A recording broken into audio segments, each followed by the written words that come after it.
darkness. If anything, it's you to stop this. When I'm surrounded by the heartless, it's you that turns around this whole mess.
Distant thoughts are getting high.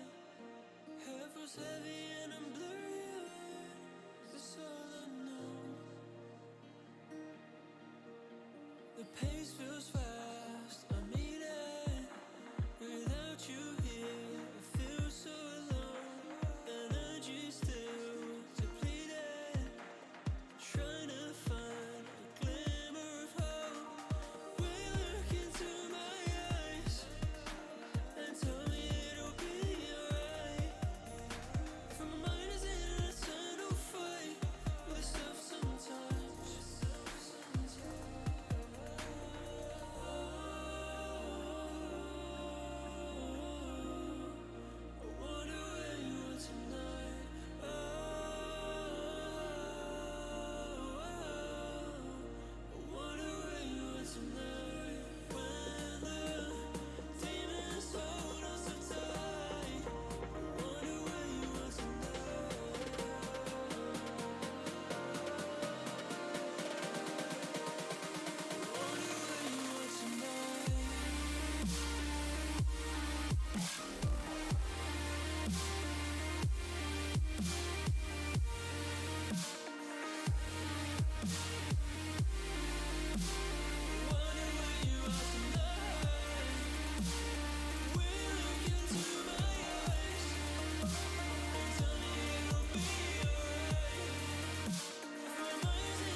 to get high. Head feels heavy and I'm blurry-eyed. That's all I know. The pace feels fast, I'm eating. Without you here, I feel so alone. Energy still depleted. Trying to find a glimmer of hope. Will you look into my eyes and tell me it'll be alright? If my mind is in an eternal fight with the stuff sometimes.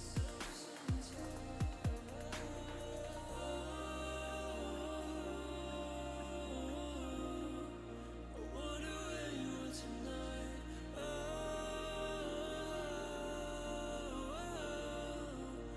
wonder where you are tonight. When the demons hold us so tight. I wonder where you are tonight.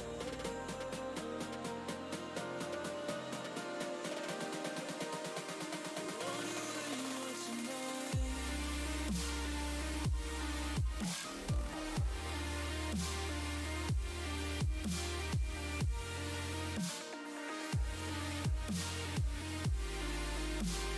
Wonder where you are tonight. Will you look into my eyes and tell me it'll be alright? If my mind's in an eternal fight. Wonder where you are tonight.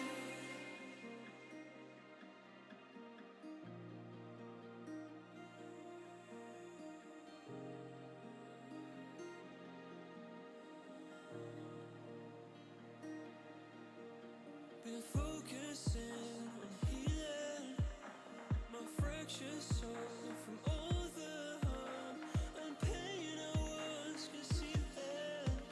But the storm has come before the calm. Will you look into my eyes and tell me it'll be alright? If my mind is in an eternal fight with the stuff sometimes.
you know I've never felt this weightless.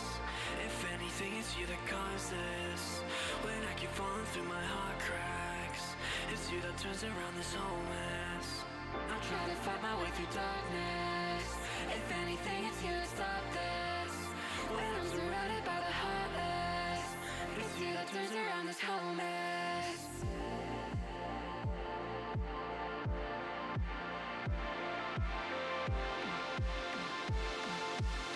It's you that turns around this whole mess.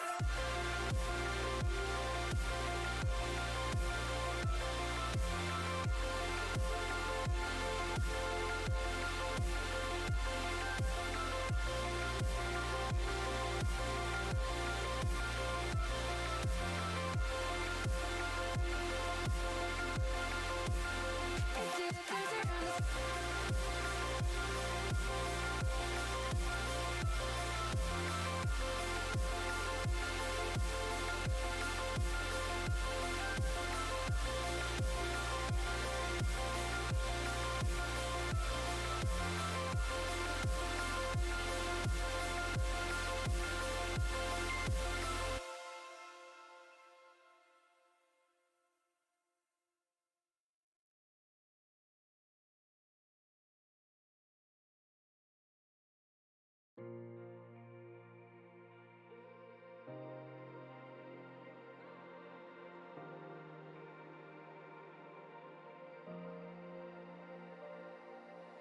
Where's all the lovers with desire hiding? Missing the chance to transform something basic. Where's all the mistakes? Making judgments from skyscrapers. All these days we stand against them. Don't allow them to break you. You're amazing the way you are. I can see those tears falling, but don't allow them to. Don't allow them to break you. You're amazing the way you are. I can see those tears are falling, but don't allow them to.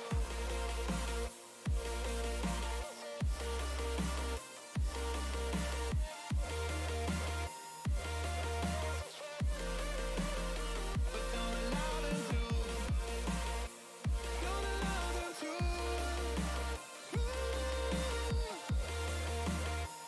Don't allow them to.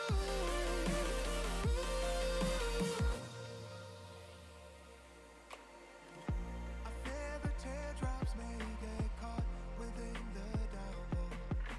Yet there's never help without relief.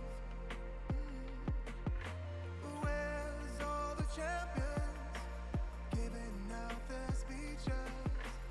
All these days thought of the least. Don't allow them to break you. You're amazing the way you are.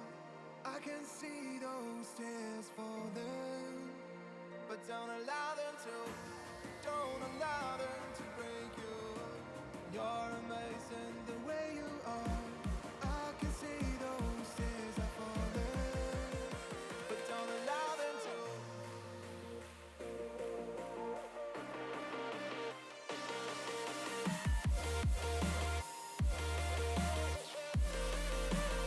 But don't allow them to. Don't allow them to.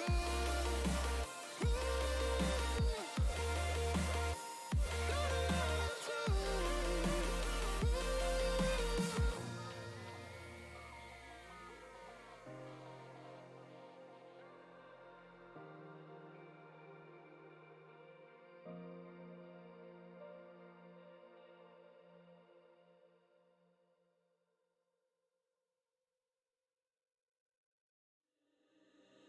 Living by the wayside, distant thoughts are getting high. Head was heavy and I'm blurry-eyed. That's all I know. The pace feels fast. I'm eating without you here. I feel so alone. Energy still depleted.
You filthy Valorant casuals, we are back again with the Collegiate Valorant League Season 2, hosted by the Gamers EDU, hosted by me.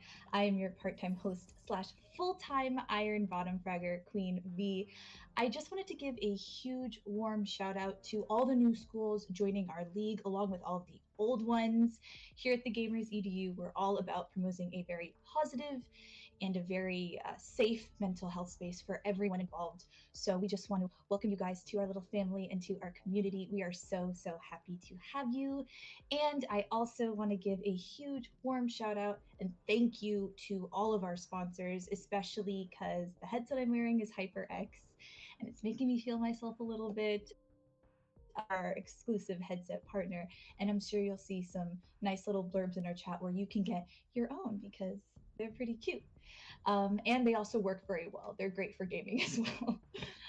But also, thank you to the Gamers Outreach, CEV, and the Entertainment Alliance. These are some of our sponsors that are helping us put this together, and we just wouldn't be here without them. So thank you, thank you, thank you. And before we get into tonight's kickoff match, which will start season 2 of the CVL, casted by Funnyman and Muted, we are going to take a quick little commercial break. So I will see you guys in chat and I will see you guys around.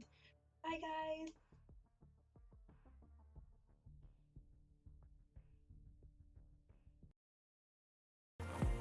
Don't allow them to break you. You're amazing the way you are.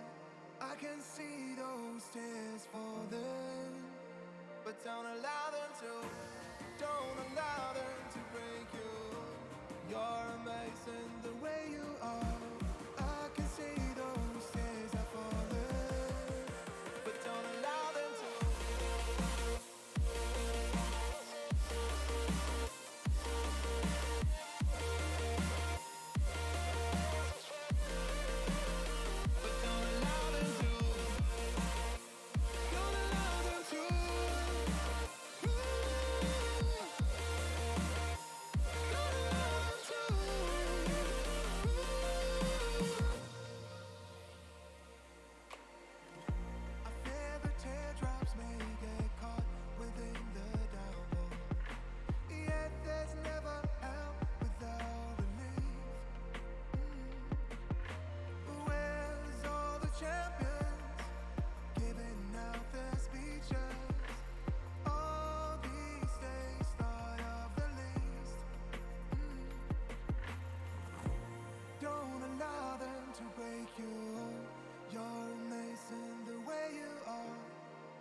See those tears falling, but don't allow them to. Don't allow them to break you. You're amazing the way you are. I can see those tears are falling, but don't allow them to.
CVL Season 2. This has been your boy, Funny Man, and joining me today is Muted, and we will be your casters here for the first launch date of the season. Pierce, aren't you excited, brother? I am super freaking excited to be back. Oh man, gonna be back in the league, gonna be commentating again. I mean, we just came off of an awesome 6 weeks of the WCS where we got to see a ton of new teams qualify to join the two reigning champs from last season to kick off season 2. So I'm super excited and just ready to kick it off. You know, got a little new headphone action going here thanks to our sponsors HyperX. Super comfy, super awesome, amazing sound quality. So thanks to them. But yeah, this is gonna be an awesome season, and I can't be more pumped for it. Yeah, just had to show it up. Just got to give you guys a close-up right there. Look at the swag that we're rocking. Oh, Ooh, get the close-up action. get the action Actually, shots. been using on my personal streams, and they're not, honestly, they're really dope. I'm not even gonna lie. They're great headsets to use. But man, dude, it's been crazy. I'm so excited. WCS has been great. For all those that haven't seen it, WCS will continue rolling around on the weekends. But for right now, we're going to bring you some amazing college Valorant action here. We're going to start off with DePaul and UC San Diego. DePaul earned the DePaul. If you DePaul, that means you threw. At that point, you threw it hard. But Oh God, I'd just forgotten about that too. Yeah, we'll see if they don't throw this, right, Pierce? That's the biggest thing. They're going against UC San Diego. I think they both actually, if I can remember correctly, they were either in the same weekend or they were just like 2 weekends apart from each other. I think there were two. But they're both heavy hitters, right? We thought DePaul was going to lose at one point, and they didn't throw it. They actually ended up winning it and making themselves into the semifinals and winning it all. So in that sense, so definitely check it out right now soon, because we're going to be, honestly, this is going to be a great match. I'm super excited for this, guys. Yeah, I'm pretty pumped as well. I mean, DePaul versus Purdue. Purdue qualified weekend 6. DePaul qualified weekend 4. And yeah, I mean, I think, Purdue last weekend 2-0'd Cal State Dominguez Hills. And I don't remember exactly what DePaul did. But yeah, it's been super exciting to kick it off. I mean, this is, you know, if you guys are just joining in, we got 3 different conferences going on. We got the Radiant, got the Immortal, got the Diamond, and me and Funny all season long will be bringing you guys the Radiant Conference, you know, the best of the best. So super excited just to see these teams, you know, hit it out on these maps, frag it out, and see what they got. And it's going to be stacked all season. Yeah, I mean, it's looking great. Like right now, of course, we got DePaul versus UCSD coming in. Austin. The boys Austins are going against CSUN, SJSU, and Hawaii as well today too. So we got a filled day for you guys. This is gonna be great. If you love Valorant, then guess what? You're in the best place. So we're gonna get to start. We're currently just waiting for the players to get ready. Was playing a little bit of Valheim, and for some reason, just character just popped into my head, but. Definitely the players getting ready. We're going to be starting on what looks like heaven. And Pierce, like we said, I mean, I think that's been the story for every league, even the pro leagues. Haven is just a place where it's great to see the creative minds of pro individuals and semi-professional individuals. You got 3 different bomb sites. It's always a hayline mess, right? And it's always interesting to see how they still try to go to a 2-bomb setup, but it's always great to see them try to use the middle bomb, the B bomb right in the middle, to just kind of throw off the opponents offhand. So, I mean, what are you expecting to see, Pierce, out of this Haven match against these 2 people, DePaul versus UCSD?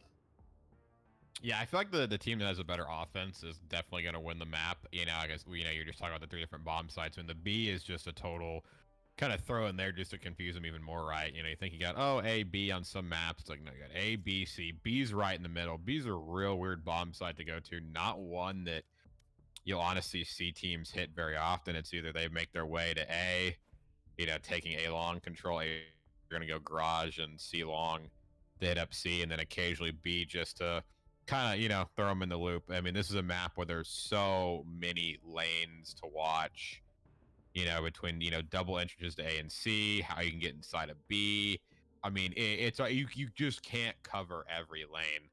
So, I think whoever can exploit, you know, the defense, the opposing defense is the best on offense, I think will just take it. I think if, the attacking side, if, Purdue is able to go up early, I think they'll probably have a comfortable defense and probably go ahead and take this one. It's going to be great. I mean, I could see that definitely. Coming in, we did see a very aggressive side of offense, I believe, from DePaul. So this is going to be crazy to see, and we'll see what works here and what doesn't. So it looks like we're going to get started here real soon. All players are ready at the moment, and we're going to be kicking off the character selection too. We'll see what the character mixes is. I don't think that the newest agent has been available to select, but right now we're still going off of the bases that have been available. But I mean, we've kind of seen base comp still from most of the teams, right? We still get those Phoenixes in. I mean, Jet's still very popular. We've seen some Sage play on here. We have seen some Sage play, and I think that was great. Using the walls, blocking off the sites, getting control. I mean, it was major controls from what we saw in the WCS teams use that over towards a bomb site more specifically, but I mean, definitely it worked on either bomb site in general. I mean, I hope to see something like a Sage Man to come out because it's going to definitely help out in that aspect. Secure the bomb, put the walls up, get the slows in, making sure to stop the pushes in the sense of you got a giant ice wall, but at the same time stop the pushes in the sense of slowing them down, giving the peekers advantage to your players at the end of the day, and being able to shut them down at either bomb site. So it's going to be a little bit insane here coming in pretty soon. Yeah, I think we'll start to see a little bit less Reyna too. Unfortunately, Reyna last patch kind of got hit a little bit, and instantly, as soon as Reyna got hit, just started seeing all the pro teams, their main accounts just kind of memeing on Twitter about it a little bit. Just sad, missing it. I think we're gonna see, kind of Reyna go out a little bit. So maybe we'll see more of the forced, Jet Rays, or maybe finally see teams do the Jet Phoenix. That's something I noticed is not a lot of our teams would go towards a Phoenix who would play, right? You'd always get a Jet, but most of the time it'd either be a Razor or Reyna. Not a lot of people wanted to take that Phoenix, but maybe now that Reyna gets forced out a little bit because of the patch, we'll probably see a Phoenix. And yeah, I'd like to see a Sage too. And then yeah, I mean, Yoru should be available. I mean, he came out, I think, during the WCS, and so he wasn't available for a couple weeks, but now he's been out a bit, so Yoru should be out.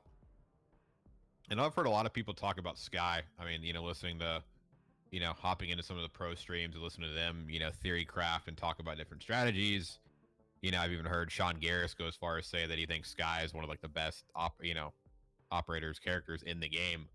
So, love to see if, what these teams have done, either in the off season or, throughout the weeks of WCS to kind of change things up, maybe open up their character pool a little bit. Yeah, it'd be interesting to see the mix-up. I mean, it's always good, and we always love that variety. And even going national and having all these teams come into the to the CVL Season 2 here, it's going to be great, right?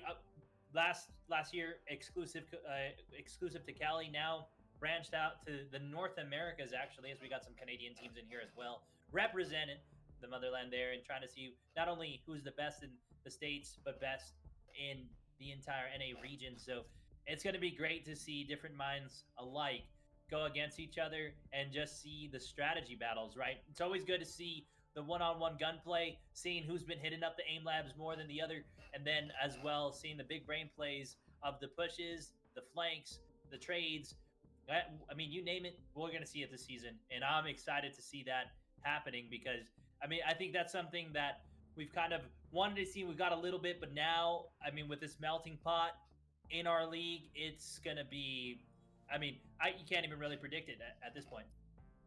Yeah, no, you can't. I mean, yeah, so many new teams, right? It's not all California now. We got Texas, we got Chicago, we even got Canada there. I mean, we got everywhere. So a lot of, a bit more diversity as far as strats and teams and just quality of players overall. So, well, here we go. Funny, we get to kick off CVL Season 2 with the first match, DePaul, Purdue, Haven, right in the champ select. Here we go. And yeah, right off the bat, we got an Omen Sova instant lock. Nothing changing there. Ghosty will actually go for Arena, so maybe thinking it hasn't been nerfed enough to kind of throw it by the wayside just yet. Or it Other could be side, the fact that they're not ready for the change, right? They practice on one comp the entire offseason, and now the Reyna gets hit, and they don't really. I Right. don't think they've had any type of other game plan or backup too. Could be that. Right, yeah. I mean, we saw it in the WCS, like one team, every map they'd run the same comp, and they ended up winning.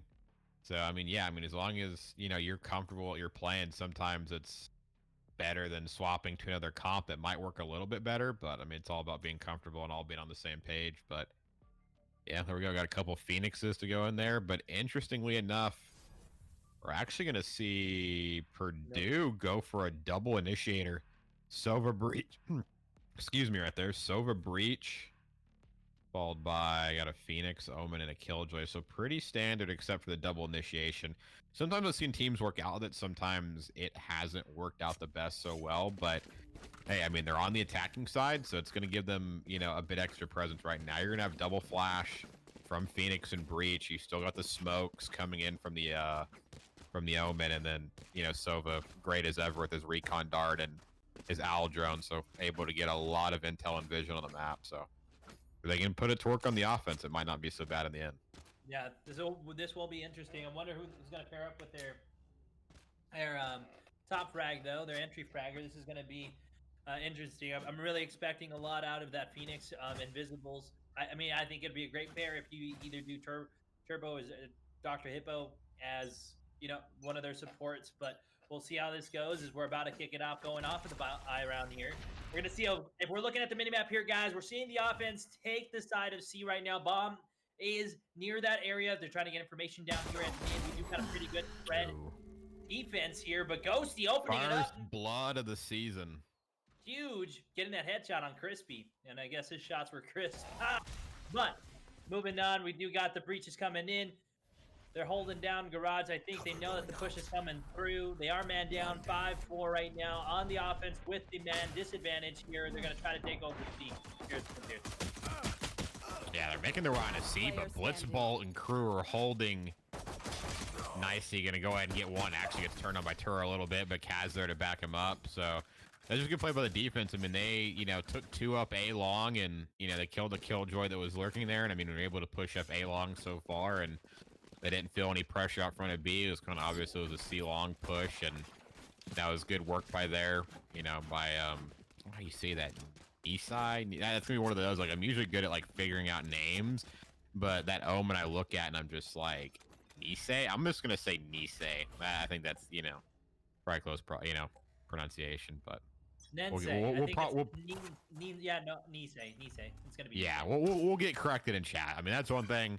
We ever mispronounce something, chat will be right on us, so we don't have to worry about that. But yeah, just a great round one from DePaul to start it off. Strong push down towards Mino. I am the spike. Kaz getting the very skill on Dr. Hippo. Spike is going to try to go down. Blitzbolt comes in. Ghosty Blitzbolt with the 2K. Flawless. Oh! Defenders are going up. Absolutely shutting down the offense right now. You got to love to see it. Yeah, it's like none of those situations we find throughout the whole season. Like, oh, you're talking, you know, talking about the round and doing the pronunciation stuff, and then all of a sudden, oh, they're just all dead at B. Yeah, that was a quick hit by them. I mean, they tried to switch it up early. You know, try to do something. I mean, hey, at least try to make something of your eco round, but DePaul was ready for it. So a quick 2-0, and now we're going to find both teams on the bye round. Looks like everyone's got some sort of AR, maybe a few players going to stick on the SMGs, maybe because they can't buy or to build the economy a bit more. But yeah, good start from DePaul right now. Good clean defense. Absolutely great start. Moving in right now.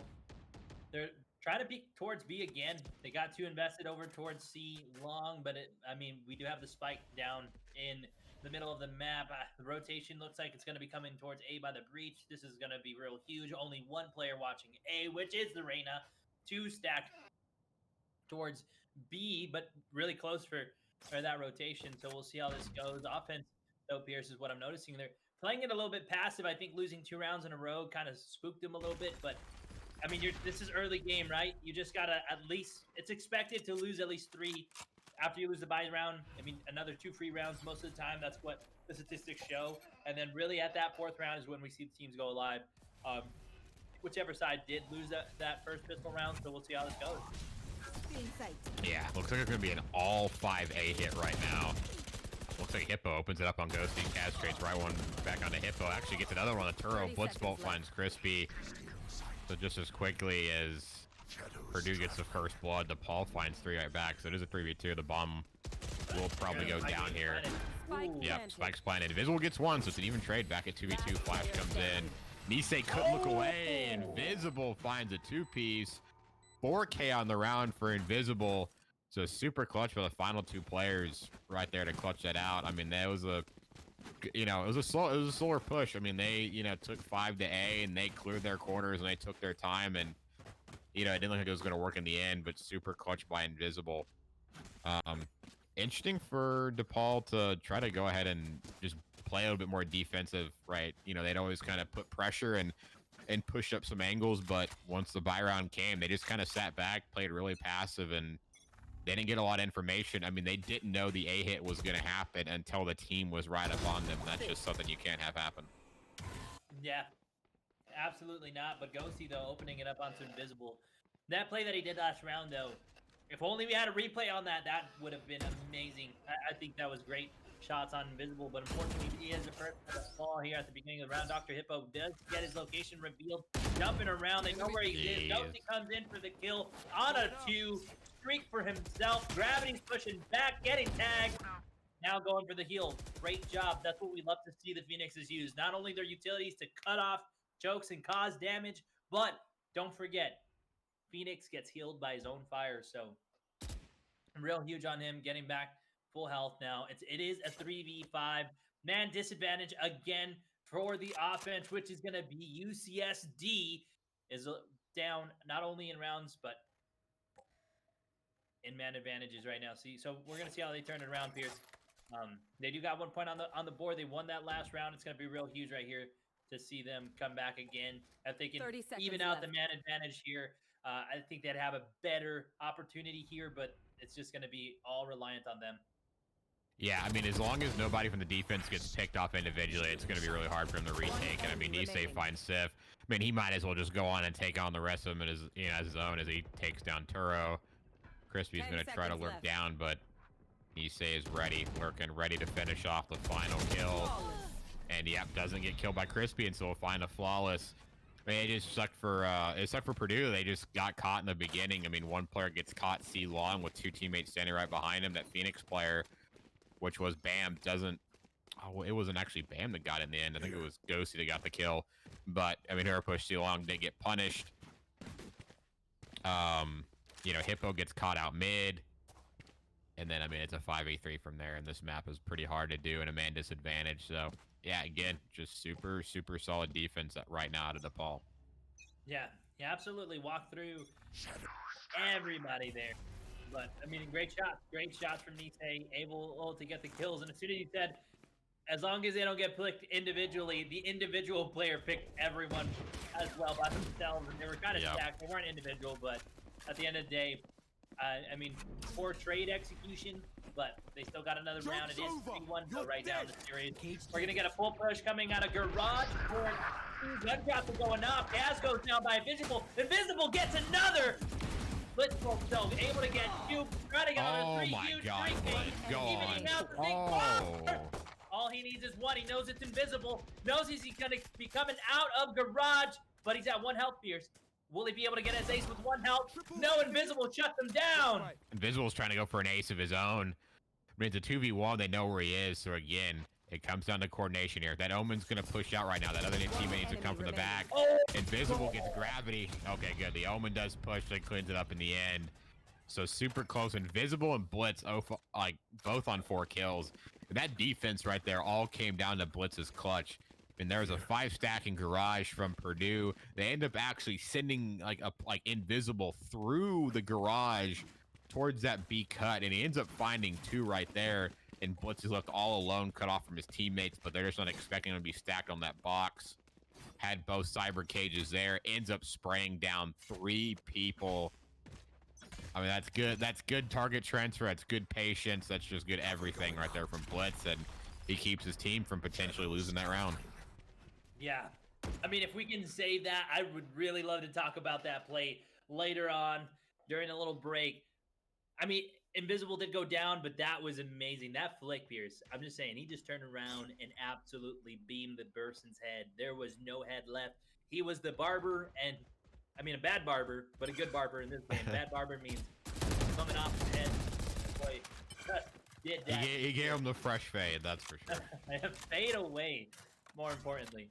And Invisible, though, proving to be a promising player for the side of UCSD. So this is going to be great.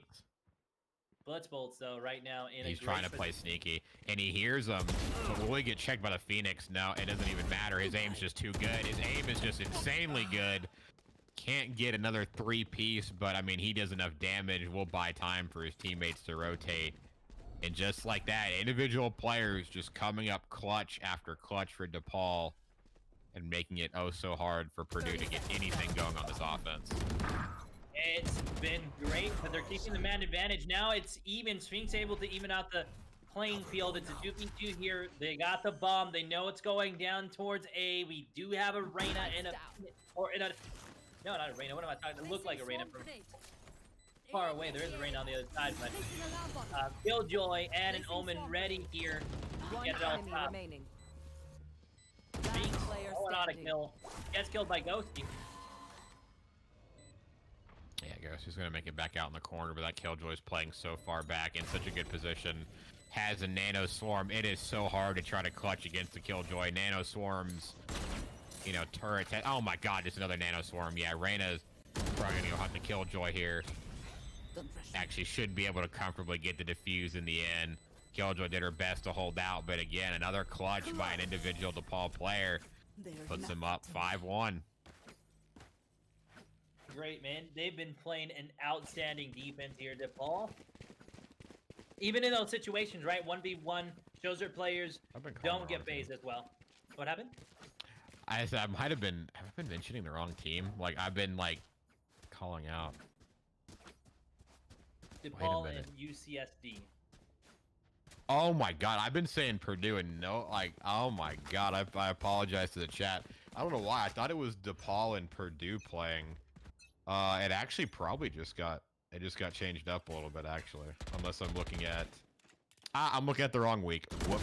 I've been like actually commentating based off like on the teams based off our schedule, so that is my bad in the chat. Getting back into it, but it's nonetheless, the roll goes on.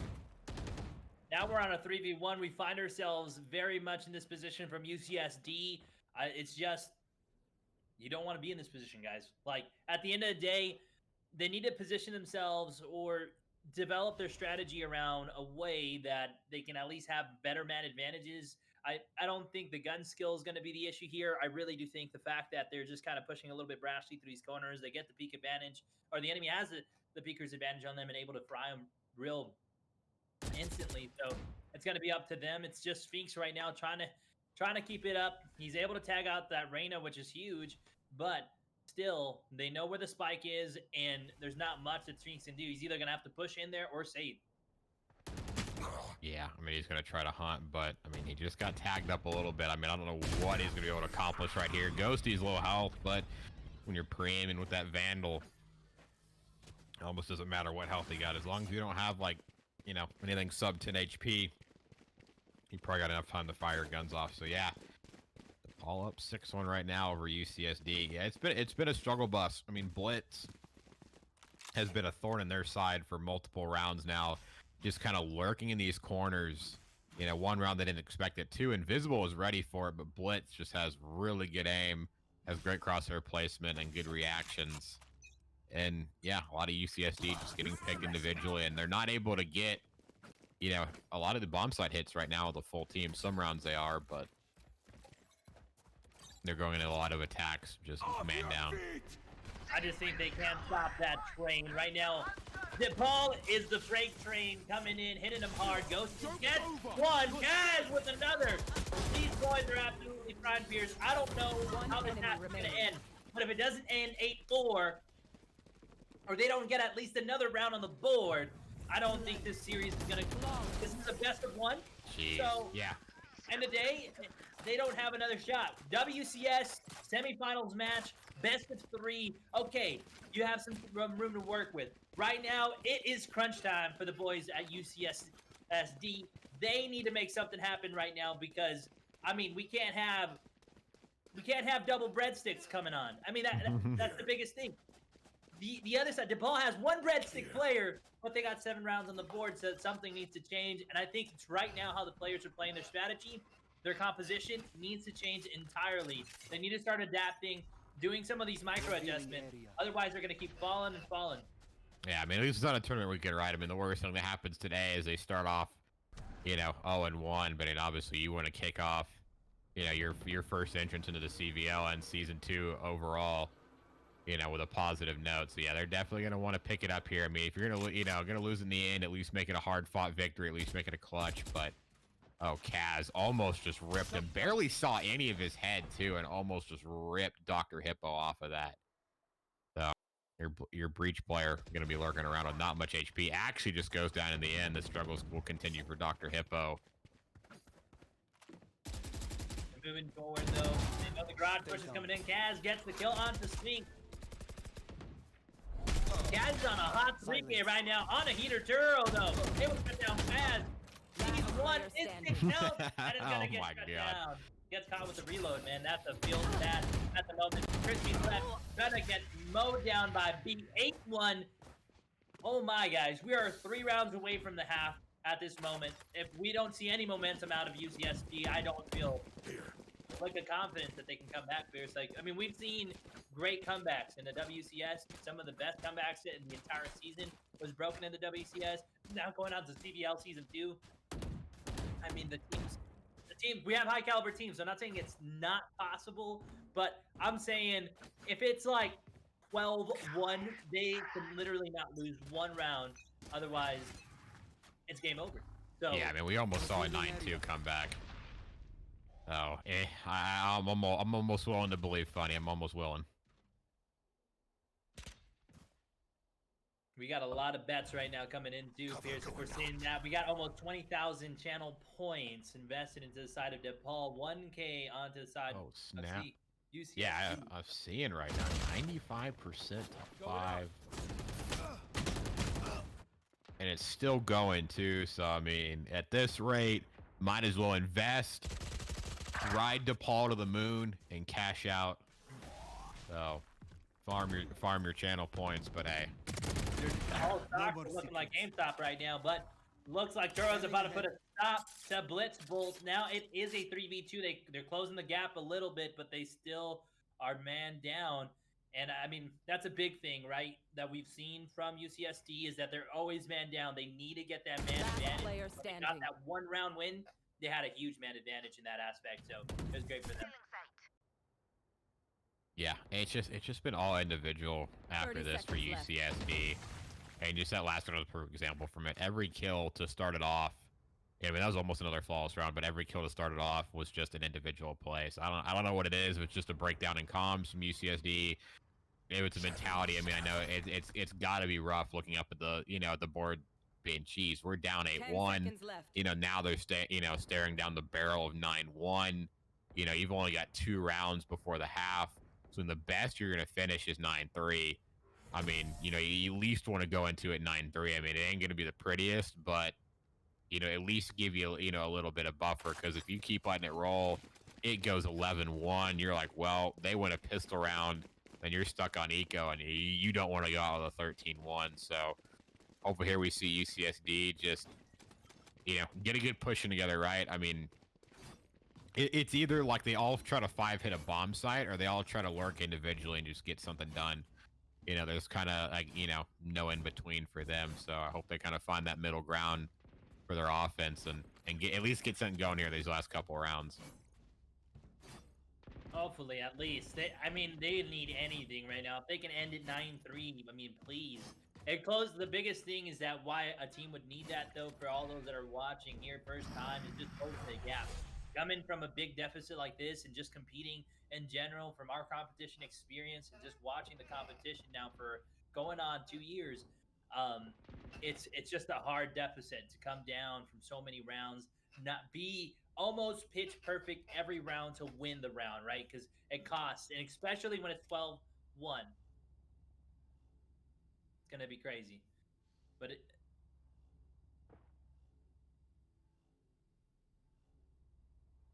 so Yeah, I think we might have a little bit of a pause coming in here right now. I'm not sure exactly what happened, but it is definitely not halftime yet. Time has stopped, and we have a That's bit of a recording. pause, but it's okay though. We're right now in the process of waiting. Players are just standing still. Killjoy might have DC'd because Killjoy's all the way straight back in the center of the spawn, so it might have been a DC on Killjoy. But yeah, we'll get right back here going in just a second. But maybe this will be a nice break, right? And we're seeing a lot of teams do breaks. In the playoffs last season, it helped them a lot actually. Usually the team that took a break, won the next round and kind of stopped a little bit of the momentum.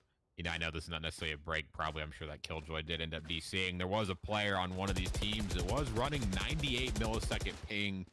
So I'm sure that is not fun to run on. I think that was actually one of the attacking players for sure. There was a 98. I think it was an attacking player that was running 98 milliseconds. So, but yeah, I mean, this isn't a break, but it is in a way. So hopefully UCSD uses this time to kind of regroup and regain. Yeah, this could be pivotal for them because you're stopping the momentum. Right? When players that we've seen in many competitions that I've watched over the years and been able to participate in, the moment you get a stop in the momentum, that's the thing, is just keeping it rolling. So this could be the turnaround, and we might see a round go to the side of UCSD if they use it in their best advantage, and the fact that it's a mind game at this point, or we're just going to be able to see them get rolled 10-1, going one round away from the half, and then if it's 11-1 by the end of the half, I'm going to be surprised. Because I mean, UCSD gave it their all, and we saw a great performance from them. We got the ability to cast past that game as well. So like seeing them now in the league against DePaul University, it's kind of a shocker to me, really, seeing that 9-1 deficit right now. How the players aren't playing at their best, but hopefully that turns around. We got to get some heaters turned on. I mean, they need to take this time, Fierce, to start putting logs in their fireplaces or start turning on the oven, letting it preheat, whatever it means. But they need to start heating up fast, or else right now they're going to start the season off with a whopping 0-1. Yeah, I mean, they've got a couple of good ults to do it. I mean, I'd like to see their Sova get some sort of pick, right, to open up the round. Maybe try to, ping out somebody on a bomb site and then immediately just unload on them with the Hunter's Fury. Omen ult maybe to try to be confused. Maybe not use both ultimates this round. Would love to see kind of where the Killjoy, Phoenix, and Breach are in their ults, because you don't want to dump all your ults in the round. Try to figure out different scenarios and situations where we can, use this ult here to do something. So they got 2 rounds left. So hopefully, I mean, if they use these ults correctly, they can make the best of it and hopefully, make something go through. But yeah, we're still waiting for that player Crispy to disconnect. Hopefully it's not something too serious. Hopefully it's just a little bit of the internet. Maybe something happened with the PC. I don't know, but should be getting back here pretty soon. Yeah, hopefully they can get it fed in and they don't have to play man down. That would be, I mean, UCSD already putting themselves in many of those positions in a man down scenario. So right now they definitely don't need to default man down scenario and then continue the round. Otherwise, definitely it's going to be hard, and all players are going to need to pop off and at least get that chain their first blood, right? Get one, but then get the other quickly or close as soon as possible, just for that aspect of it. So this is going to be, it's going to be a good factor. It's going to be nice to see how they adapt and how all the players in generally they react to this, because it's going to be interesting if we see DePaul University lose this round because of this pause, and it's something that they might have to be able to work on it in the sense of keeping themselves warm, making sure they're staying focused, making sure they're staying calm, cool, collected. That way they can continue the momentum going. Well, looks like Crispy has returned from being AFK, so right on time. Looks like we should be getting ready to unpause in just a second. You know, Ghosty here has had his fun spraying smiley faces on the wall.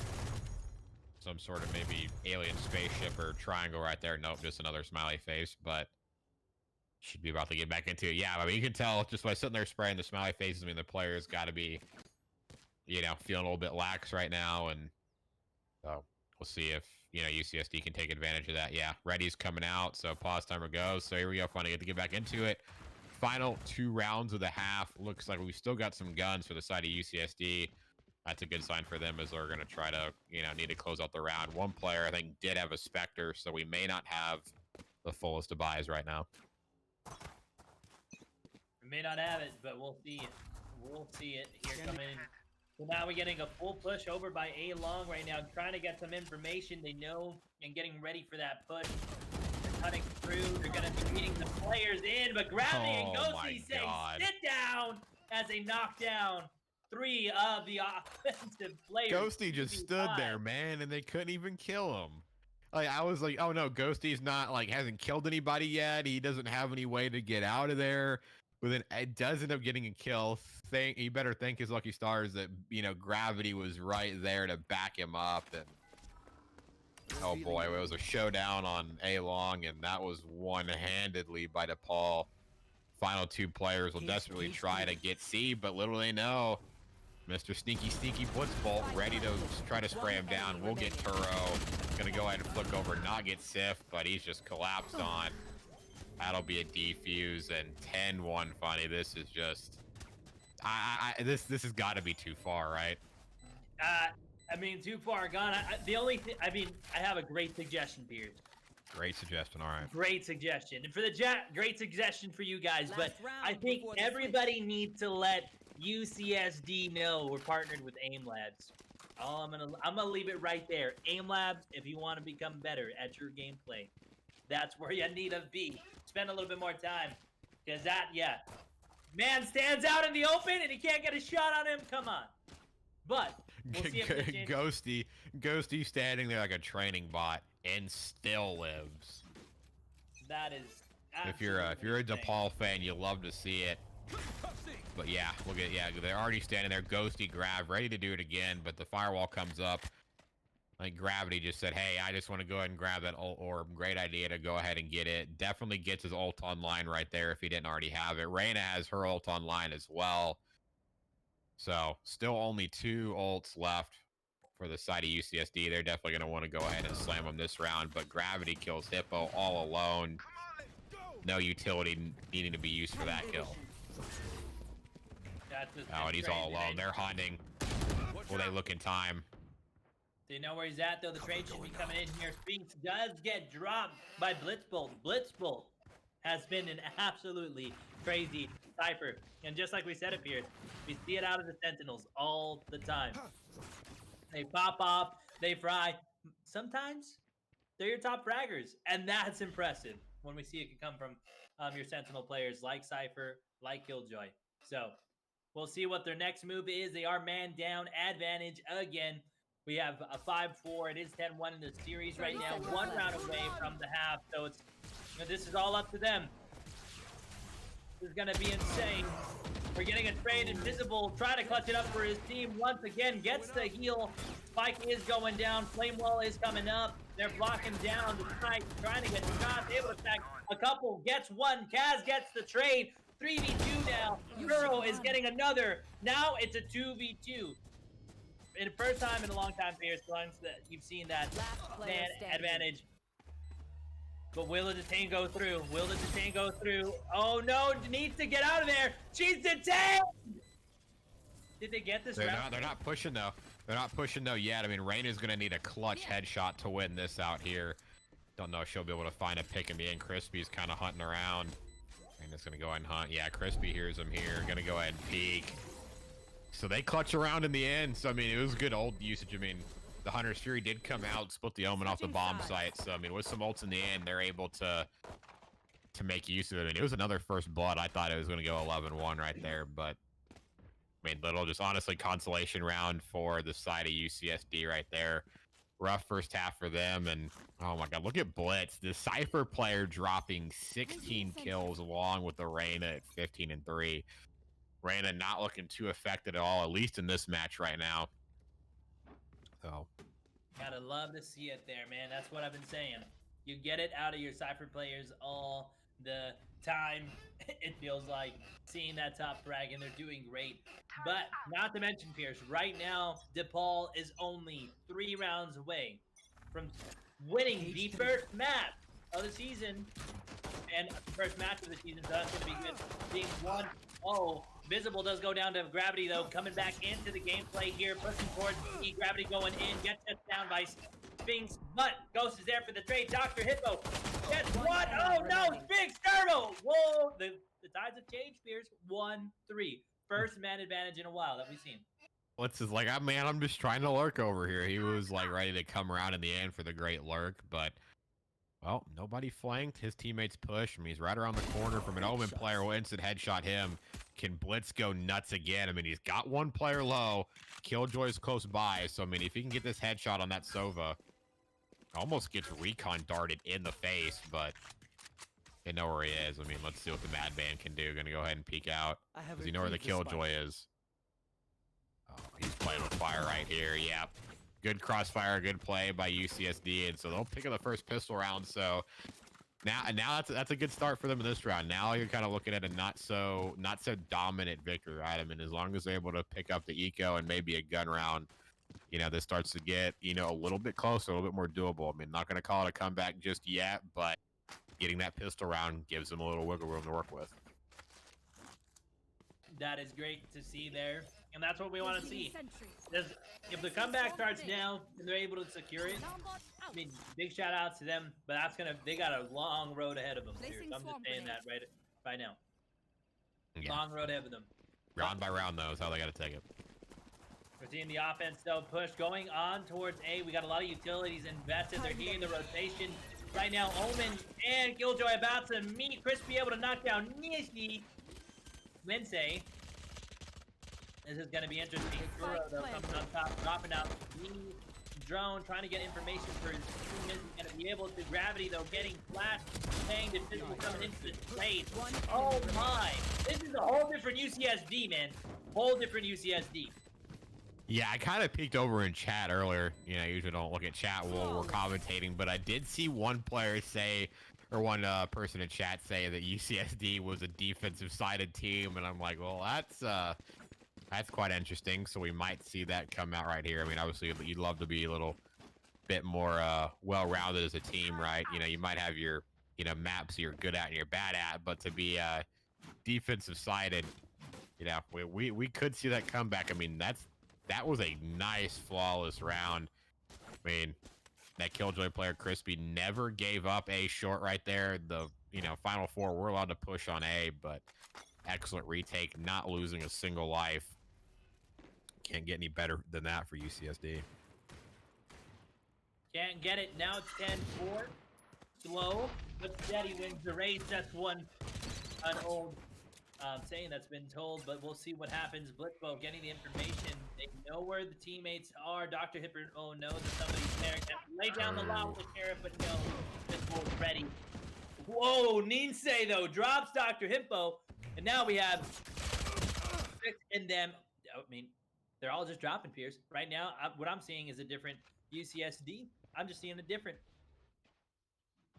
Yeah, they're getting aggressive on the defense, and yeah, I mean, the pistol round starts good. They hold that eco round. I mean, now this round's looking great too. I mean, Blitzbolt was able to get a good cam and spotted where 2 were, and he decides to go ahead and try to take one on his own of that sheriff and just doesn't get lucky. I mean, he's been a great lurker, great individual player, but it's just not working out for him on this side. And I mean, now we're looking at almost another flawless round. I mean, obviously one player has already died. Crispy's just going to find Nisei before we can get the nice Christmas present. And that's 3 rounds in a row for UCSD. So a game that was looking potentially 11-1 is now 10-5. Which is good, but I'm just going to throw it out there. That was a pistol round, the round after the pistol round. This is the buy round, now we got the gun round. Now, can they keep the momentum going at this point? We have DePaul with guns and UCSD with guns, actual guns, ARs. We see Vandals and Phantoms. Will it be the same outcome? That's my question. Yeah, right. Once they're all on an even playing field and have some guns, so yeah, interesting to see now how DePaul's going to hit this offense. Was looking up mid alone. Don't know if that's the wisest strategy. I mean, the first Bloods killed UCSD when they were playing on the opposite side. And now we're going to have Bam Gravity lurking. But Turo's in that blitz spot. Will he be able to do much work on the bomb side, or will he be able to be forced out? No, Mise is going to go take him down. Blitzbolt got too good of aim. Blitzbolt finds 3. And just as quickly as they won 3, they get shut down. And now we get a round swing in the favor of DePaul. So it was looking nice, 3 in a row, but that was a much, much better offense by DePaul right there. A little sloppy. Hippo gotten caught out a bit this game, and a good coordinated push on Sjsu's DePaul for that 11th round win. Yeah, that was beautiful. Beautiful to see. Great to see there.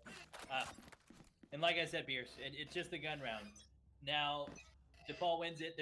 They're 2 away. And we'll see if their momentum picks up now. And we see the micro adjustments. We did see a lot bit better UCSD right now in these first couple rounds. So I'm hoping to see them come alive and not let that round, right, stub their toe, essentially. Yeah, I mean, 1 round doesn't hurt them fully. When they got 3 in a row, when they did a little bit of something to, dig themselves out of a hole. So, I mean, 1 round won't hurt, but you don't want to lose 1 more. That puts them on map point. So it looks like they want to go for an actual A hit here. Crispy just lurking. That push is going to slam in. So hopefully, Crispy's going to need a hold right here. He's about to have at least a couple players run right through. Dr. Hippo there to back him up, so at least has a bit more support. Push comes out. Crispy goes down almost instantly. Hippo peeks out in the 3, and it's all falling apart. Yeah, that was a quick fall apart for the side of UCSD. Spike is now going down an A. We're looking at the map here, so they have it all secured. They have it locked down. Omen's going to try to go right now to top heaven. Kaz able to get information for his team, know exactly where the Phoenix is, and it's going to be all to Sphinx. They know that he's going to be up there. They are expecting a player. It's the common move. It's the common play there for them. They're pushing in. Invisible gets 1, though, with his ult. Big plays on that. They just need to change it. Sphinx get another one. Sphinx with 2. Now it's a 2v3. Can they hold it on? Ghosty gets a kill, but Sphinx locked it down. Wow, that was a complete collapse from the site hold of DePaul. I waited. I saw Sif get that first kill. I was like, oh, here comes the break. And Invisible comes in, finds 1. Sifx finds 2 others. And they didn't let that 1 round they lost, hit him 1 bit. I mean, that was almost a crushing round. I mean, to lose the 2 players they did. I mean, Crispy was there all alone. Ghosty gets him. Hippo just, continually peeking out, and the billions of people dies too. And I was like 5v3, but from the depths of despair, UCSD clutches up and finds themselves now only 5 rounds behind, making you think just 10-1, now 11-6. They've absolutely come alive on this second half. They've come alive greatly. That was great to see. DePaul that round. I'm going to say it. They've earned it. They've earned it so elegantly, but this is going to be great. We're seeing now the offense, they're getting in. They're going to be trying to push over towards Garage. They're going to meet a Phoenix there, though, so it's going to be great to have that initiator. Flashbang going out. They know where Invisible's at. They tagged him up just a bit. He's running up for his life, though. Super escape, but we'll see what they're able to do. Kaz, though, throwing some utility, getting them off the bay of top Garage. Nothing much happening in here. I mean, it looks like a stalemate right now, Pierce, right?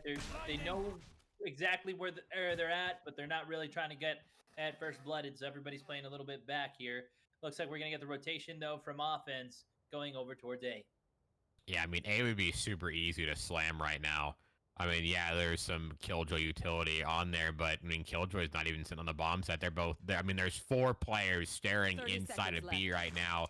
Every possible entrance to A is open. So, yeah, the smokes are going to go ahead and come out. Empress is going to get called. So the assault on A will begin, but Omen player is going to try to get there to help back up. Our spike carrier is killed. Yeah, and they're already collapsing. Not a lot of players in good positions, but oh my god, Blitzbolt spraying all of them down. Gravity gets one. They just all collided right there on A. Match The point. trades work out in the end, so finally, after 18 rounds, we hit map point. That was the doozy right there. Blitzbolt absolutely been a clutch player for the side of DePaul, and I mean, he mowed him down, allowed his team to mow down the rest. That's great. Now, yep, you're right, Pierce. It is at match point. We're at 12-6, and to say it quite frankly, Pierce, like I wasn't expecting really a 12-6. I was expecting a 13-1 at this point, but we're this far. Good comeback from UCSD. If they go down here, at least they know they didn't go down 12-1, right? You would hate to be the team. We would hate to see it. You'd hate to see it, but they did bring it back. At least half the distance. Yeah, at least half the distance. But Kaz already finds Kuro. Actually got a clip onto Invisible. The defense is just getting shocked completely out of this game. It could be a flawless round ended off. Nisei finds Sif.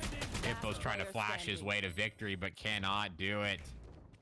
It's all gonna be down to Crispy. Stuck in mid, flash, cornered. Gravity takes down Crispy. GG's in the chat. 13-6. DePaul will take it over UCSD. Huge win from DePaul, throwing only one round, but ending up taking the reins. I mean, you love to see it. I mean, that was great play. They were so dominant. Their defense or their offense, honestly, kind of shaky. But that defense, they were like the stone wall. Absolutely unmovable, unshakable, ending the round 11-1. So great jobs on the side of DePaul. Great jobs on the players, all the players that participated in this one. But you got to highlight the man Blitzbolt, man. 24-13. 24. That man. So good. And top fragging as a Sentinel. I just love pointing that out. If you consider the role of what a Sentinel's supposed to do, one of the things is not really top frag. And this man did it all. Yeah, I mean, crazy game. 24 kills, 13. I mean, 4 assists too. I mean, absolutely having a great game. I mean, he was an absolute thorn in the side of UC San Diego on that first side. I mean, I just think back to the back-to-back rounds where he almost got 4 kills back-to-back, you know, just lurking. Great triple kill to hold the C-bomb side. I mean, he was definitely the reason why they didn't lose that round. Next round, solo lurking, pushed up towards a long, catches Invisible crew off guard, ends up getting 3 there, almost a 4th. Absolutely standout game. And I mean, you just got to look at the first bloods again, right? 5, 4, that's 9, 3, that's 12, 2, 15 first bloods to about 5 for the side of UCSD. So yeah, I mean, the first bloods are just killers, right? Usually the teams that just slay out on the first bloods always win. And look at the only look at his gravity, right? He only had 9 kills the whole game, but 4 of those were first bloods. So almost half of the kills you got the entire game were actually first bloods. I mean, if you're not gonna get that many kills, to have that many as first bloods is impactful, right? Because I mean, we always mention it about how first bloods are impactful. So great job, great job by the entire team with DePaul. And so congratulations on them. They get to start out the league 1-0. They get to kick off the league with a big dub and a 40-minute match. I mean, that we thought that was gonna be what, a 25-minute, 24-minute match, but I mean, hey, props to UCSD for slugging it out on the offense. I mean, they definitely came out swinging, had a couple flawless rounds of their own on offense, but I mean, I'm sorry on the defense, but they fought back, so props to them. Yeah, definitely need to refine that offense, but again, great job to every single person out here today. But before we leave, Pierce, I'm just saying right now, we're looking fresh. Right now, we got the HyperX, just great. I mean, just gotta say it, man. Partnered with HyperX here at the Gamers EDU. Go ahead and check them out. Links below. Get you guys the accessories there. And if you're a student, there is a special link for you, my friends. Special link. So check that out and see what type of discount you can get on select HyperX products But we can't forget our other sponsors. Shout out to AIM Labs. If you want to improve your gameplay here at Valorant, we highly recommend playing AIM Lab. Get a little bit of AIM Lab in, then hop into some Valorant. See the difference. Go check them out as well. Shout out to Radiant CG. Stat trackers, if you guys need to know how you're doing, they're the people to go through, as well as Ritual Motion. They'll help you be a whole gamer as well. They got some really dope compression gloves.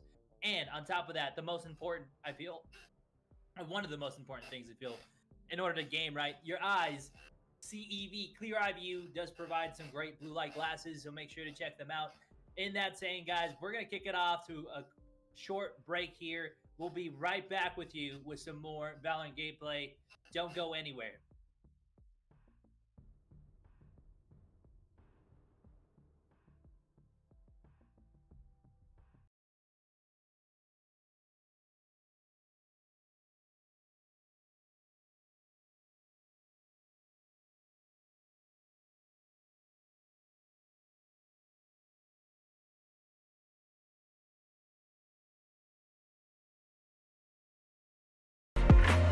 Where's all the mistakes? Making judgments from skyscrapers. All these days we stand against them. Don't allow them to break you. You're amazing the way you are. I can see those tears falling, but don't allow them to. Don't allow them to break you. You're amazing the way you are. I can see those tears are falling, but don't allow them to.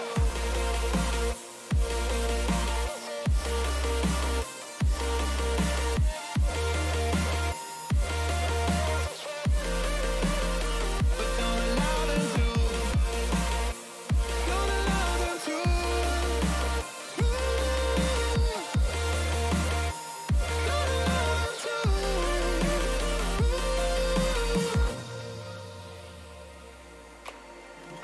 I fear the teardrops may get caught within the downpour.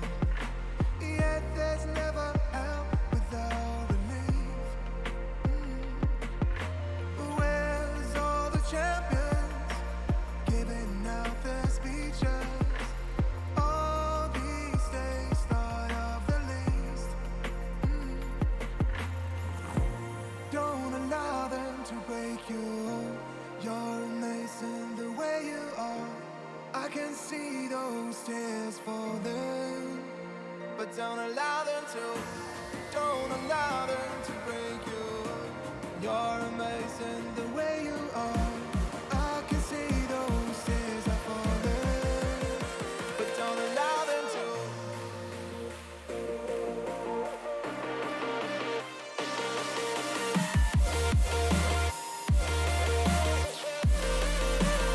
But don't allow them to. Don't allow them to.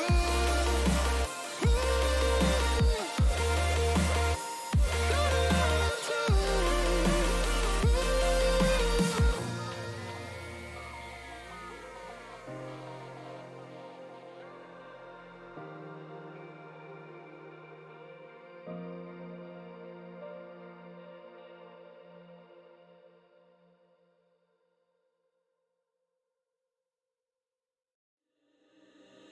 Living by the wayside, distant thoughts are getting high.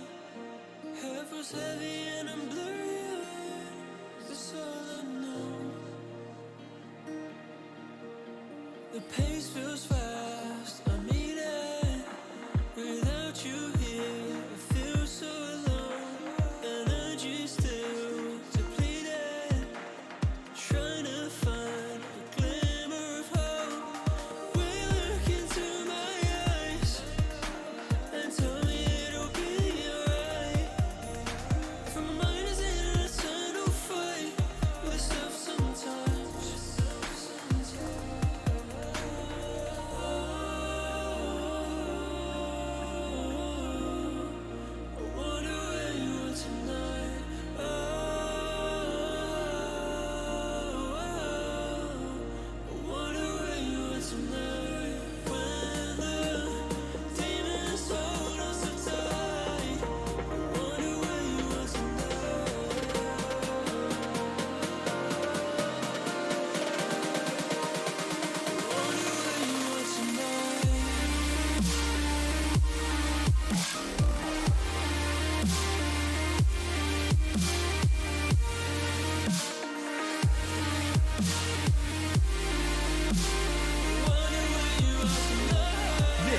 Gamers Outreach Cart, or Go-Kart for short.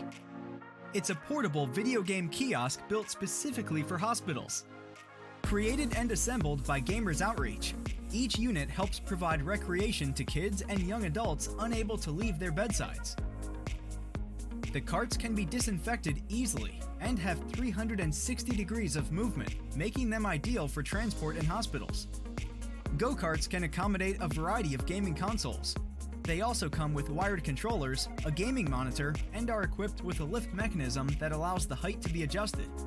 Go-karts provide a safe, flexible, and efficient way to ensure patients have access to entertainment during long-term hospitalization. To learn more about Project Go-Kart, visit gamersoutreach.org.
Welcome back, you filthy Valorant casuals. We are back with the Collegiate Valorant League Season 2, hosted by the Gamers EDU, hosted by me.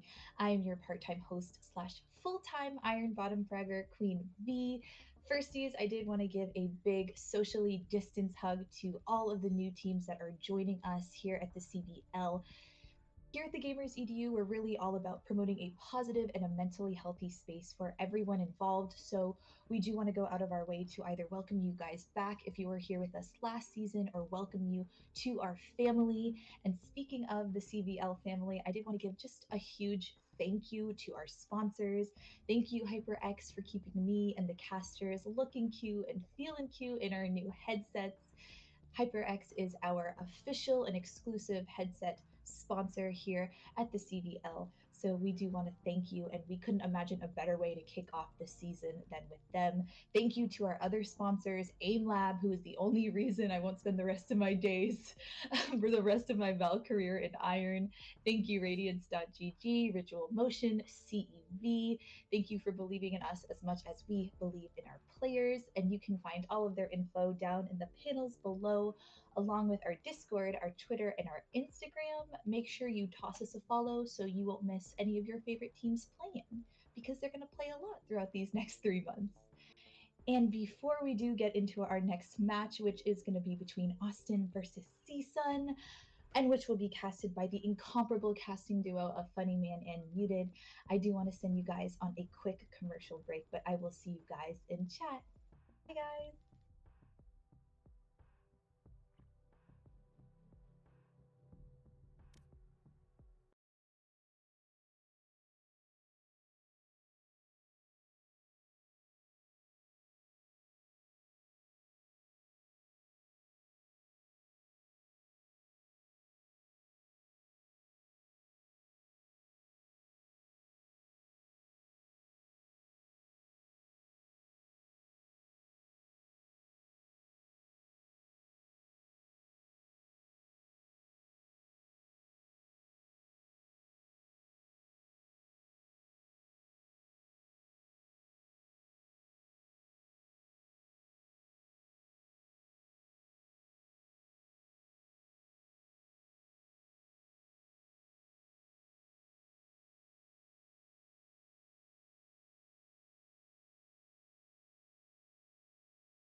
Welcome back, everybody. It's your boys. It's the boys, the duo, here again. We got the pleasure to be your casters here for Tuesdays, and we're bringing. If you guys thought we had action, right, with DePaul and UCSD, we got Northridge versus UT Austin. These guys, let me tell you, they just ain't nothing. They're like Wu-Tang Clan. They ain't nothing to mess with, man. I mean, both teams phenomenal. UT Austin went ham in the UCS or the WCS. I mean, that was amazing for us to see. I saw them go against Texas A&M. It was a cat and mouse game. It was incredible. Then we also have some of the most consistent teams from season 1, which was Northridge. They went, actually, their black team went on a full flawless through the entire season and lost at the finals. So if that isn't enough for you guys, just letting you guys know, this is absolutely insane. Yeah, both super good universities. I mean, obviously, we got to watch both CSUN teams all season long, in the fall, but now, getting to see UT for the first time, in the league. I mean, in the league, when we saw them in the WCS, they had the chance to qualify. I mean, they got it out of the way. First weekend, qualified, done, out of the way. And then it's got the chill. So it'll be interesting to see, did they take their time throughout the rest of the WCS and watch the teams that are going to qualify? Did they do their homework? So I'm interested to see. But yeah, CSUN, I mean, their black team, 13-0 regular season, 4-0 to start playoffs, and then just got 3-0'd in the grand finals. Did not see that coming, but San Jose, we'll see. I think for the final match of tonight, just they heated up themselves. They became too dominant in the playoffs, and CSUN met their end. But I mean, past is the past, and right now we're kicking off map number 2 for the CVL season 2, again on Haven between UT and Cal State Northridge. This is going to be great to see. We'll see what the comps are coming in. We already got a Breach being, Brimstone being selected here. Spaghetti looks like he's going to go for the Reyna. We do see Mori coming out with a Jet. We have Mouth. Mouth has Jet as well. And then Kimchi, we're seeing another Breach come out. I mean, it's going to be an interesting comp. Already what I'm seeing. Yeah, again, players deciding to hover Reyna. Maybe Reyna's going to stick around, or we're going to get an all-5 Omen comp. Nah, it's just the nice thing about champ selects you see it in League of Legends all the time. People hovering champs to troll, and all 5 hovering the same thing. So maybe they're disguising not wanting to give up just quite yet. But on the other side of CSUN, they've already locked in their entire comp. Gonna go with a bit more standard comp. I mean, you got the dual entry fraggers. You got your Sova, you got your Cypher, you got your, instead of Omen, you got your Brimstone. So pretty standard comp overall. Now on the other side, they finally lock it in. Same Jet, Reyna, got a Killjoy instead of a Cypher, and Omen, Sova. Traditional too. I mean, you almost never see Omen and Sova get taken out, except for on the other side. So pretty standard for both teams overall. Pretty standard. I mean, it's great to see there. So this is it. I mean, almost mirror comp. Got a little bit of tweaks, but we'll see how they do here in heaven, and we'll see how they decide to do their defense and their attack. This is going to be great to see. If we're looking right now on the map, it looks like really California State Northridge right now is taking the opportunity to get ready for the push over towards A, and we're having the players getting ready for that B push and that garage push. So we'll see what actually happens here and who's going to secure this pistol round. That's going to be a big thing, because pistol round, really good pistol round, and just good execution with minor losses throughout the beginning half is what really I feel secures a good economy pierce, and we're seeing those beefy economies, and people forget this is a game where economy matters. Absolutely. Yeah, it's all about the money come to this game. So they're going to go ahead and hit a coordinated push for day long. Technically actually goes in and gets a few shots down, and that Killjoy turret alerts their entire team to the presence. So we should see a complete rotate come out of UT right here. You've already got 2 coming through B. 3 are already stacked on A. But both teams are already here, so see if anyone decides to back off, which it looks like CSUN might. They're moving through, pushing through, coming up right now. This is going to be real huge for them, as we're seeing them all rotate back from A over what it looks like going to be B. Got the Sova trying to get some information here towards mid. We got the whole stack over there by A. Lonely little Cypher is going to try to see if he's able to make something happen for them, but they know that they're there. But it looks like CSUN's going to take the chance. Pierce, we have Mori in a position right now to just push forward and get some kills, and we'll see how the spray transfers happen. Yeah, they kind of work back towards A again. I mean, you've got a Jet playing up so far, and A short, and the Sova pushing up mid, but let's see if they've played long enough just to bait the enemy team. And yeah, they're going to be able to actually maneuver all the way over to C. Blossom gets finally the first blood here on Mouth, but Kimchi's there to follow him up. But yeah, just good timing, good patience by CSUN pays off, and they're able to get the bomb down on C. But now a couple of their players have fallen, so it's still man advantage to UT. It's great to see it, though. They still close it a little bit right now. That is a 4v1 now. They're dropping them quick, but Techni, though, coming in with a big 2K. They no bomb down. Great volley from the Brimstone. Boys! My gosh! Just shut them down from the smoke. I swear that was like one right click and they were dead, but Techni there to come in clutch for 3. Man, that was a super close hold there. I mean, I like the idea from CSUN to actually play up on C. Recently we've seen a lot of teams back off into C, go exactly where Techni is right now and try to all hold from back there. And, sometimes it was working out for teams, but, a lot of times it wasn't. So I like they tried to, switch it up, play more tight, play more close together on the C bomb site. Don't let them, get into corners and, get in positions where they can try to just trade and get the bomb defused. But Techni in the end clutches it out. I was able to get him and get him good, so that was great to see there. I mean, you just love to see the teams. That was a real close round too, right? 1v1, we got kills going. It could have went one way, but they were pretty matched, so that's absolutely great to see there. We have the Sova, though, getting the Ares out, trying to spray through the wall. Did get to tag up a couple players, actually 3 full players from the side of CSUN. So we'll see how they're able to make this happen. They know that he's got Perry, gets down Mori. Now it's over 5-4. Last player My goodness, standing. 4v1 within second. And Kimchi comes and settles it 2-0 right now in the series. And Yuki Austin, man, they're looking great.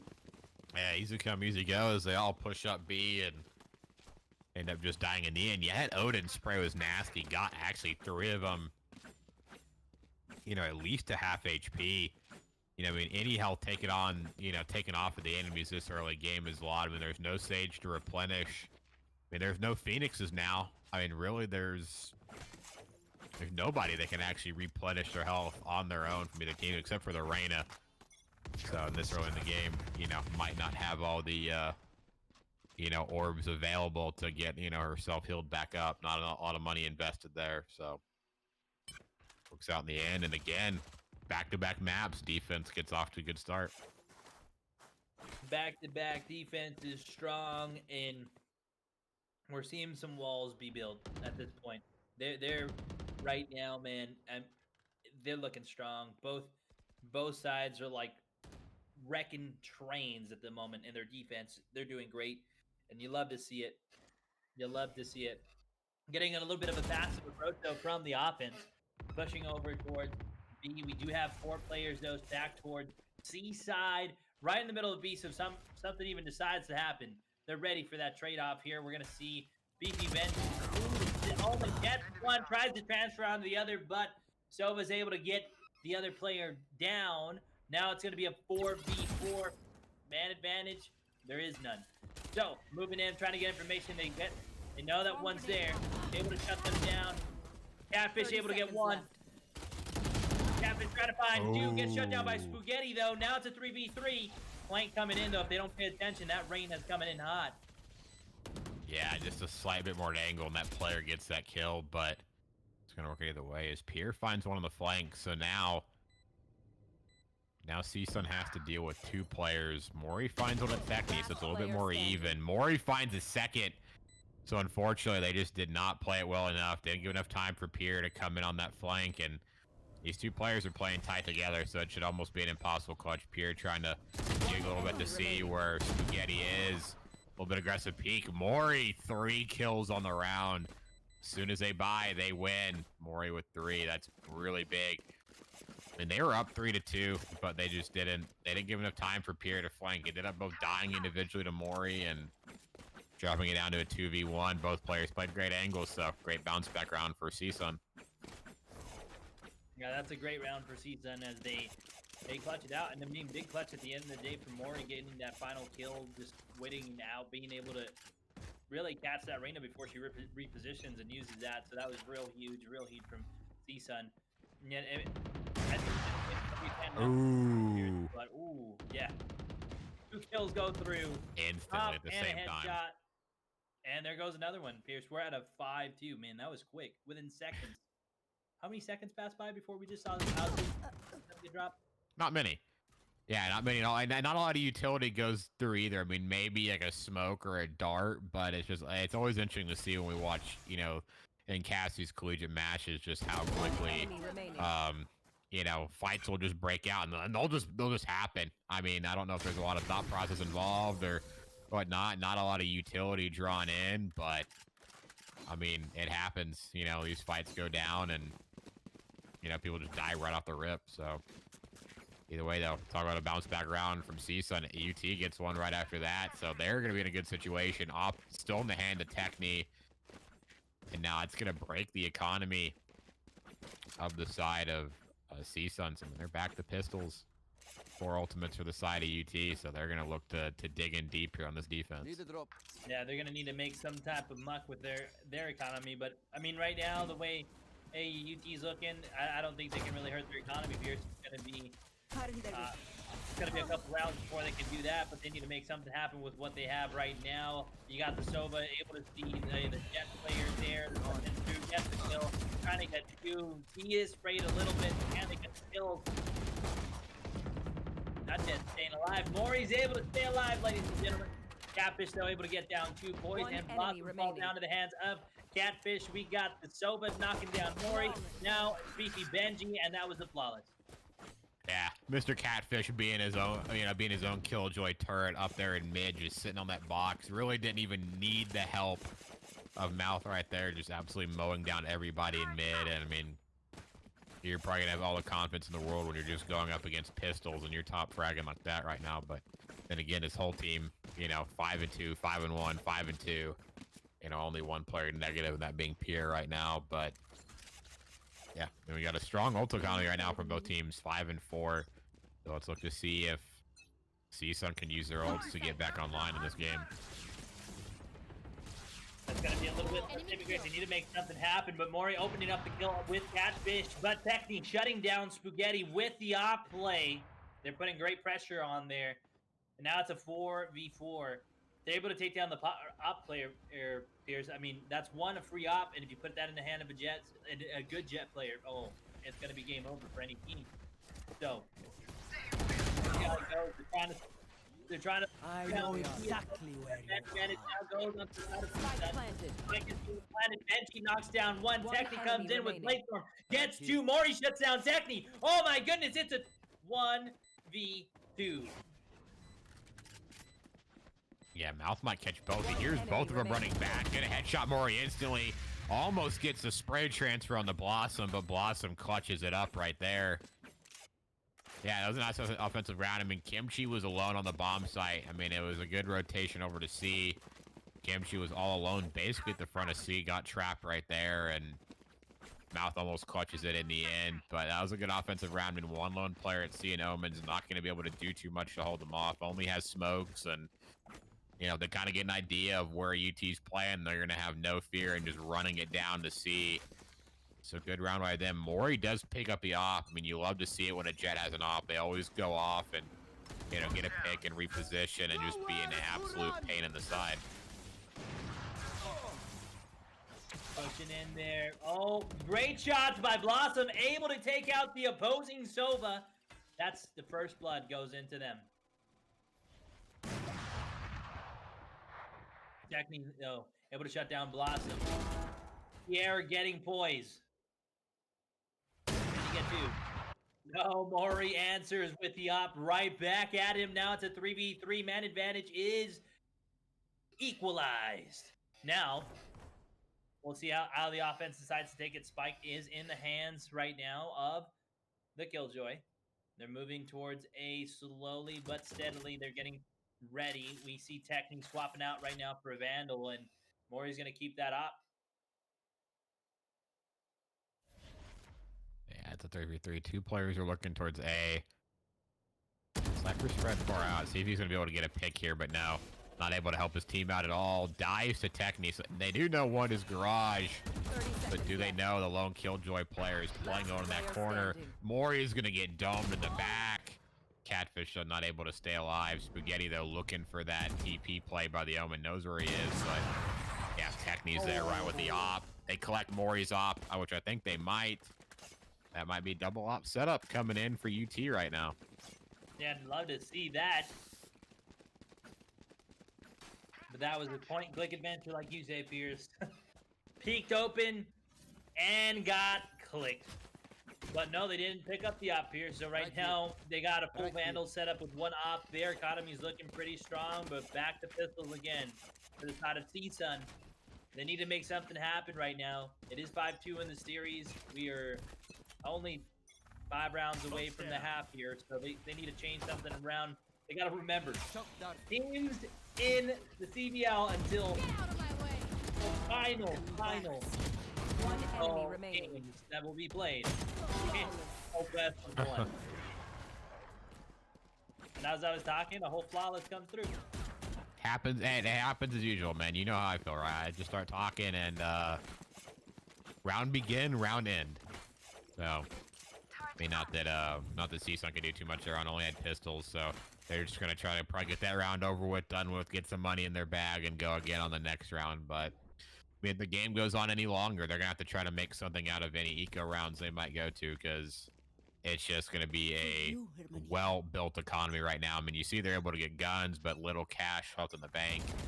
I mean, their loss bonus will keep them a while, alive for a little bit, but I mean, you gotta start trying to get UT off of guns, and there's not many rounds left in this half to do it. They're staying alive though right now. That's great to see. You don't want to go down this early in the round, and you want to get the first blood. Teams are hunting for it though. They know where the teammates at. Soba's pushed up though a little bit here in the flank. We're gonna be seeing him engage. Mori does go down. It's up to Poise to get the trade. He gets a 3. My goodness, 3 players. All to the side and right in the back. Spaghetti gets knocked. Fierce on the oh, I was about to say we're gonna see a flawless, but no. Blossom gets down for the other Soba. And gets straightened out though shortly after 7 series. What do you think, Pierce? Like, were you expecting this? Not at all. I mean, I knew UT was such a strong team coming into this, but I mean, you know, CSUN is too. I mean, even their second, you know, when they had 2 teams in the team, you know, in the league last season, and their second team was easily in the top half, you know, closer to, you know, upper half. I mean, obviously CSUN Black ended off first place, but CSUN Red was probably sitting around 5th, 6th. So, I mean, both CSUN teams in the top half of the league, very good, you know, school when it comes to Valorant overall. But yeah, no, I didn't see this coming. I mean, I knew the defense has been super good on Haven, but, you know, thought CSUN would pick up a little bit more. I mean, Catfish sprays down Mori. Might as well just go ahead and spray down Spaghetti as well. So the flawless that we were so denied last round might actually just happen this round, as Benji's only got a Sheriff to his hand. The doors are gonna get sprayed down, so there's gonna be no cover. Benji, are you sure you want to go through with this? Decides to back off. One enemy remaining. Tries to get the quick scope. What is this, Call of Duty? But Pierre though there with the trade. Now it's all up to Blossom. Has a Spectre in his hand. Know where he is too. He just shot that bot. They shot that bot, so Bolt's destroyed. You got players collapsing, and there's not going to be another flawless again. Catfish just has to die, but Techni will kill Blossom. Funny, we find ourselves in another 8-2 situation. 2 rounds left in the half. I mean, is defense just too good on this map? They're just making work. They are just making work. It's just crazy, man. Like, I don't know if Haven's just defender sided right, or just people don't know how to play good offense right now. I would not expect this out of CSUN after just being able to cast them for a year and seeing the consistency that they're able to bring. But to start off the first day, 8-2, kind of concerning.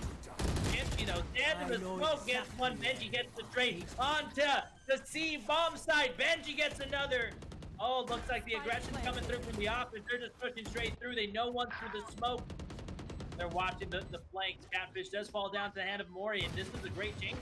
That was a great change of pace, Pierce. This is what CSUN needs to do for the next of the draft. Just slap them in the face. Oh yeah, they finally decided to go C. I mean, that's one thing that UT had been doing, was just sticking Kimchi all alone on C all game, and there was really no punishment. I mean, actually, no, the other round that CSUN won earlier is when they slammed C. So finally, they're kind of revisiting that strategy, and I mean, it's going to pay off for them again. I mean, there's going to be 2 players trying to go for the bomb. Actually, are they going to get it in time? Mouth might just get it at the final second. He actually does. So no, just as I start praising their C strategy again, a nice retake from Pierre, and Mouth comes in to push him 9-2. I mean, golly. That's got to be a heartbreaker for CSUN. Because, yeah, like I was saying, I mean, one of the rounds they won earlier, you know, they hit C. I mean, Kimchi has been all alone on C most of the game. Right? I mean, he's had a close player in Garage, but as far as any presence directly on C, it's all been Kimchi. And so when they attacked it earlier, they won. It was almost a clutch by Mouth there, but Blossom wins it, and then that round Blossom has to find himself in a 1v2 and doesn't win it in the end. So they tried to exploit C. I mean, they should honestly revisit that again. I know they lost that last round, but it's given their most success. But oh my God, Techni. They need to start checking their corners, Pierce. I don't know how many times I've seen like double, triple this entire map right now from them. Just Blitz last game, right? How many different corners did Blitz sit in, and he just mows people down? You know, I don't know. I mean, that's just, you know, something common when it comes to FPS, right? You know, clear your corners. You know, the Captain Prize check those corners. You know, like just something, you know, just a typical thing, because there's going to be lurkers right there. There's going to be players that are going to be sneaky and sitting in those spots. And sure enough, Techni was right there. I mean, that's such an obvious spot, right? It's just there's a wall right there. Like, why would a defender go and sit there, right? I mean, the wall's right there. You know, round starts, you can easily get in there before any enemy sees you along. And you know, not sure what's going on right now. So half's over. We'll see as UT swaps over to the offense and see if they can make work on the offense, or if they're going to let some rounds slip like DePaul did last game. We'll see how it works here. Boy, he's coming in the back. That's a great shots on him, getting the kills. See, Pierce, I think there's just a small micro adjustment from the side of CSUN, right? Because I think that they're not always getting the Superman advantage that we've seen from most teams. Just play the scene, right? You see 5-1, and then you're like, oh, well, you already know how the round's going to go. They're really good at keeping it, evening out at least most of the time, or just being at least one-man disadvantage, not two. And that's what you like to see here. I mean, right now, they have the first big man advantage, and they just took another round. So, I mean, this small micro adjustment, I think CSUN's going to be in tip-top shape, to be honest. Yeah, I mean, it's still, you know, just one round right now. I mean, it definitely puts them in a good position, right? I mean, winning the pistol round did wonders for UCSD last game. I mean, it got them to a 6th round. Yeah, I mean, it was a 6th round loss for them in the end, but it did help out. I know there's something about the team that goes on to the defense. They swap into the offensive pistol. They just can't do it for a few rounds until, I guess, they get their guns and get their bearing. But I mean, a pistol round, that'll definitely help CSUN's chances of getting back into the game. We'll see how it goes now. They definitely now have weaponry, but we saw an investment out of the side of UT Austin, which is not unlikely. But oh my gosh, Poise is going on a tear. That's a huge UK getting the molly out, trying to play his life. The trade's coming in. Benji gets the kill. Now it's a 2v4 in the round. They're trying to secure down C. They know that they're down there trying to get the kills. Techni trying to clutch it up. Catfish gets spaghetti. Flanks coming in. Oh my, so much is going on right now, Pierce. So much. Yeah, Techni's trying to hide around this corner, but enemy team sprint is down. I mean, this could turn really deadly real quickly. I mean, there is also 2 players very, very hurt. Jet's below half. Brimstone's like a finger flick away from death. Techni's very bold to stand out right in front of 3 players. Gonna get smoked out. Dodges bullets long enough. Catfish there trying to help, but has to back up as Catfish is only gonna be about 5 HP. Oh my god, the turret from Poise right there, but that's still very doable. 1v2 situation. Catfish knows where both of them are. Should probably just try to play to take a 1-person angle, but does in the end. Benji finds one, so yeah. I don't know, I guess it's just swapping over to the defense. You get a couple rounds, but again, is it too far gone for them to try to make this comeback? Not sure exactly if it'll be too far gone, but we've seen crazy things out of CSUN. We've seen crazy things out of the league. And I mean, we just seen this last round, right? It was 10-2. Actually, exactly 10-2. They're starting up with the comeback. Pierce, I feel like this is going to be happening. But you never know. We are just 3 rounds away from closing it out. UT Austin getting 1-0 and launching smoke, being another team, another non-Cal State team, right? Being 1-0 for this beginning of the season. Oh my, that pre-fire by Poise. He's going off with a Spectre, gonna get pushed. Techni though gets the trade 4v4. Techni's gonna try to cut off people and spawn. I mean, Mori's already starting to lurk for him, but Techni though catches a mid-dash. Catfish. Oh my. Lays the law down. Double sheriff headshot. And the poor Sova Blossom all alone on C gets spotted out. Does get mouthed, but gets tagged down to 30 with no way to heal himself, and bomb's gonna get planted. So unless he gets pushed individually here, which if he didn't have to reload, he would have gotten that killjoy. Gonna be interesting here to see it. Bomb is down at B, needs to get the positioning correctly. It needs to let him know that this town is definitely not big enough for the 3 of them. But we'll see how the clutch happens. Does get tagged up by that killjoy. knows where he's at, gets one of the killjoys, but Techni was in great position. He gets the headshot, big 3K. And we saw this, right? Fierce from UT Austin. Techni is definitely an outstanding player for their team going off right now, 20-6. Absolutely phenomenal. Catfish coming in with 16-9. Again, guys, pointing out Sentinel players just fragging. He's not a top fragger, but he's absolutely demolishing. Coming in with Pierre as well, 12-9. I mean, their team is doing phenomenal right now. Yeah, I mean, you can tell when, you know, when a Jet player goes off is how much it means to the team, right? 20-6. I mean, some of these rounds, they absolutely dominate. I mean, Techni there, being able to blow through Garage, get into the spawn, cut off the rotators. Didn't even get to see Catfish's, you know, double sheriff headshot. And then just like that, Blossom was all alone at C. Now looks like we're going to get a Killjoy ultimate, and it's going to be dropped on A. With Spaghetti, though, Glitch coming out, able to get a kill and make it out alive, so that's going to make it painful for UT. Right now, Blossom trying to get the kill, able to get Techni. Great job on his part. Now it's a 5v3. Spike is down. The collapse is coming through here shortly. Bullets are starting to fly through. They're trying to make sure to get positioning on that bomb, but they need to break it, Fierce. They're letting time fly by, and we've seen it just recently as well. Bomb gets depleted, but great job on them. Boys gets it. Beefy Benji ending the final kill with a wallbang headshot, and bam. It is over. Blossom, I love it. Blossom and Techni playing peekaboo, and Blossom wins. I mean, Techni tried to jump up there and spook him a little bit, but Blossom was not having any of it, and what a clutch kill. I mean, when you can take out the top fragger like that, almost triple positive is Techni, 20-7. Such a big kill, and so now it kind of puts... I mean, it doesn't kind of put it, puts the economy of UT in a little bit of a weird spot, right? I mean, you got one guy that's got a gun, two guys got a gun, but then you got a couple sheriffs and a Spectre, so it's a little weird right now for their team, right? They're not on a balanced economy. There's 4 ults from the side from CSUN, so they're not in a bad spot at all. Hunter's Fury will come out, but honestly, with little to no information on where the enemies are. No, Techni, though, opening up with the first blood, getting traded directly by Mori. Great job on that part. Right now, 4v4. In a great spot to get another kill for the team. Great spot. Oh, Pierre.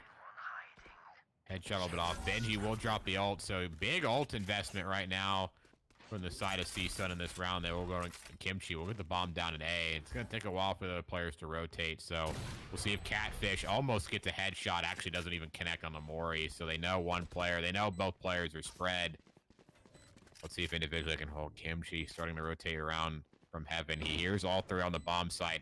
Doesn't shoot just yet. Smart call by Kimchi. Domes a Jet. That's a perfect play. Domes Blossom. Last player standing. Can he dome Benji, though? It's such a... Oh, my God. They're bouncing back and forth. He's just going to keep playing it patient ever as Kimchi.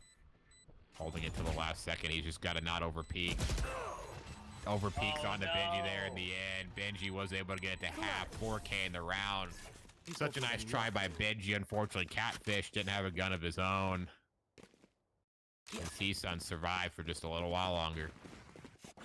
Talk about the comeback, though, Pierce. Right now, it's 11-6. We were at 10-2, 4 rounds before they got taken out. So, I mean, this is great to see. I think CSUN's starting to come alive a little bit. The players, we're seeing them go into the double-digit range in kills. So, I think we're starting to see a more confident, positive CSUN, which is great to see.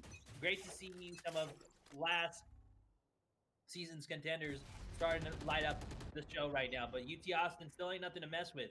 They're only 2 rounds away from closing it out, being 1-0 for the beginning of the season. So it's all up to them at this point. Kimchi, though, opening up with the Earthblood. Yeah, Techni finds Blossom, too. So, I mean, yeah, your initiator, your smoke player goes down. Well, just like that, so does Spaghetti. Techni just having a field day on this round. Mori's able to find 1 kill, but is that going to do him any good? Finds a second, but Catfish finds Mori, and just like that, their round advantage was starting good, but Spike planted. it's gonna get halted just like that as Catfish takes down Benji. Puts UT Austin map point 12-6. It's just teams are, coming alive too late on this map, right? The defense has just been the key defining factor for both, teams in the lead right now, right? It was a 10-2 start for the team last game, 10-2 start here. And then finally the other team swaps the defense. They start to come alive, but they're just, they come hot too late in the game and they start to pull back some rounds, but it's just not enough in the end. Now, Not enough at all right now for them, but they really do need to pick it up. They're so close. I mean, they brought it back this far, but it's going to be up to them. Catfish, though, opening up onto Benji, knocking them out completely. So it's really interesting to see, real interesting to see here what's going on. Catfish opening up to block them now. Oh my, Get out of my way. V5 Pierce. I think this is it. I think this is it for CSUN. They made the run, but unless the two players can clutch a 2v5, it is game over, ladies and gentlemen. Yeah, it's looking game, set, match. I mean, every ult possible is coming out. Spike planted. But Mori and Spaghetti are making it work, though. Mori just not able to hit his final Blade Storm. Spaghetti's going to pop interest, but it's going to have to flick. Show his aim left. Quality aim right now. Finds one, finds two. Can he rotate around and find the third? Gonna defuse a bomb. Has absolutely no idea where Kimchi is. Oh my gosh! Flicks on the Kimchi. 4 kills for Spaghetti. Another round longer will CSUN go. Spaghetti clutching it up. If you're a CSUN fan, put some easy claps in the chat, because that was style from Spaghetti right there. Wait, what did we just witness there, Pierce? As we thought it was game over, CSUN said, nah, fam, just wait a second. Goes, I mean, again, Mori and Spaghetti started off. Mori goes down as soon as it's all over. 3v1. Spaghetti, man. Spaghetti lays down the Italian, makes spaghetti, and gets the win. That's all I'm saying. I mean, they're 2 rounds. Chat's 2 rounds behind right now. I mean, this game could be done and over before they even see that. But such a great kill by Spaghetti, and it's got to feel bad for UT Austin. You absolutely cannot have that happen at the highest level of gameplay. You cannot have a man 1v3 like that. But every single gunfight that Spaghetti got into was individual. Heaven, the connector, A-Long, all individual kills, and that pays. This is huge, though. They just took out the jet. Techni is down. Trying to get the kills. Catfish gets the shots onto Blossom. Poised with the amazing Spectre. What spectacle will he be able to do here? But nothing much. Kimchi, though, with the Guardian. Wow. Changing it up. And there we have it. Attackers win. Kimchi headshots his way to a 3K to end off the game. 13-7 UT Austin. Starting off their CVL Season 2 campaign with a win. That was absolutely phenomenal. I mean, GG's to both team. I mean, they tried their best. It was a great push from CSUN, pushing it up to 7. Unfortunately, coming down to the wire, and 13-7 right now, ladies and gentlemen. But both teams played phenomenal. But Pierce, time to highlight people. Really though, big plays from Techni and Catfish. We can't live out either Kimchi, Pierre, and Mouth. I mean, they all did well. Pierre, though, coming in with some incredible plays, and at the very end, I mean, Kimchi himself 1v4 the entire team with a Guardian at the very end. So big shout outs to them. But if we're looking at even first bloods, one team obviously has more than the other right now. Pierce, we're seeing like 14 first bloods from the side of UT Austin and half of that for the side of CSUN. Honestly, so. yeah, from the other side, yeah. I mean, first bloods are king in the end, but yeah, it's just, if you're CSUN, you just got to come off, a lot hotter than you did there. And I mean, the same goes for UCSD on the first map. Defense has been king so far. So, I mean, that'll be something we got to look for going into this final game. I mean, this final game we've got coming up is going to be a banger. I mean, it's San Jose State, the champs, the immortal champs, versus Hawaii, who won weekend 1, and they looked really good against A&M in that final. I mean, Hawaii, when I heard their name come on the board, I was like, it's Hawaii, right? Outdoor people. You know, I mean, who's going to be like decent out of there? But I mean, they proved any thoughts I had wrong. They played really well, so I mean, it's going to be a banger of a match, and we'll have to see if defense holds king on that one. Yeah, definitely need to see what's going to happen there. And I mean, it's just the excitement, Pierce. We've had some incredible games. DePaul versus UCSD just had CSUN versus, man, I'm dropping the ball already, dude. CSUN and UT Austin. I don't know why, just did a brain fart right there. Apologize to everybody, but those were some great games. Now we got Hawaii in the mix. Last year's chance of, I mean, it's just going to be great. If you guys have been enjoying it, make sure to come back for some more. But right now, we're going to go ahead and go on a quick break for you guys. Don't go anywhere, as more Valorant will come back and continue.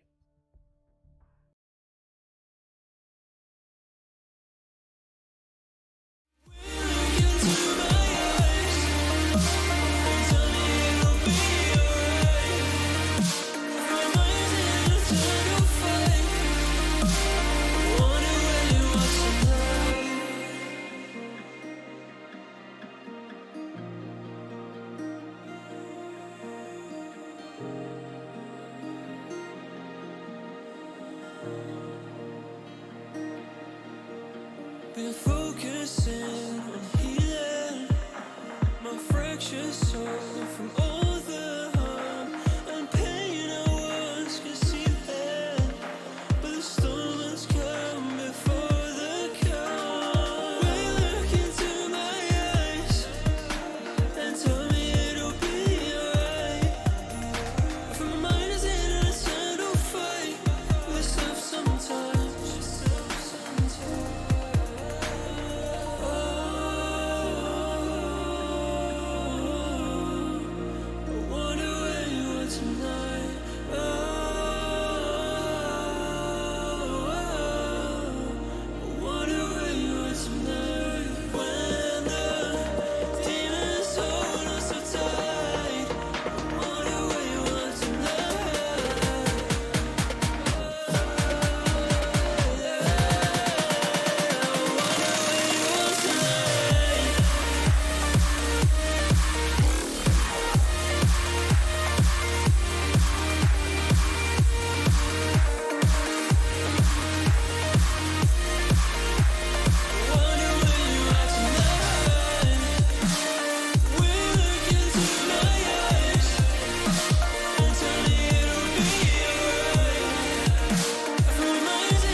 this weightless.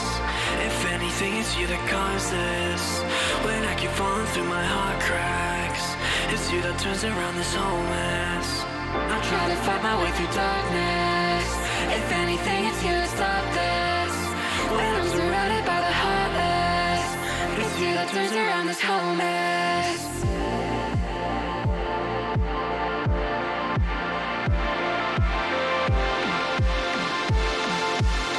It's you that turns around this whole mess.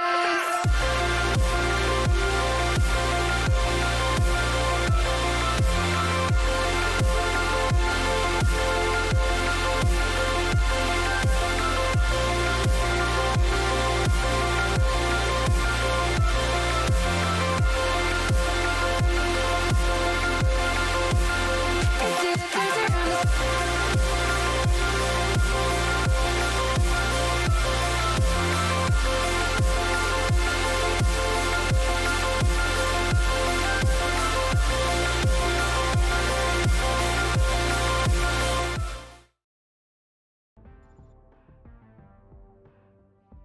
Welcome back, you filthy Valorant casuals. We are back with the Collegiate Valorant League Season 2, hosted by the Gamers EDU, hosted by me. I am your part-time host slash full-time Reina, Instalock Reina Queen V. Firsties, I did want to give a big, warm, socially distanced bear hug to all of the new teams that will be joining us for the league this season. Here at the Gamers EDU, our goal is to promote a mentally healthy and a safe space for everyone involved. So we do want to go out of your way to make you guys feel welcome, or to welcome you guys back if you were from season 1. And we also want to give a big, huge thank you to our sponsors. Thank you, HyperX, for keeping the casting crew and the hosting crew looking cute in our new headsets. They are the exclusive headset partner for the CVL, and we couldn't imagine a better way to kick off season 2 than by partnering with them. And thank you to our other sponsors, Gamers Outreach, Entertainment Alliance, CEV, Ritual Motion. They are all a big, huge reason for why we're even able to stream for you guys today. So thank you. You can find their info in the panels below, along with discount codes, and along with our Discord, our Twitter, and our Instagram. Make sure you give us a cheeky little follow, just so you know when your favorite teams are playing, because they're going to be playing a lot throughout these next couple of months. And before we get into our next match between our reigning champs SJSU and one of the newest teams in the league, Hawaii, which will be casted by Funnyman and Muted, we'll be taking a quick commercial break. I will see you guys in chat. Bye.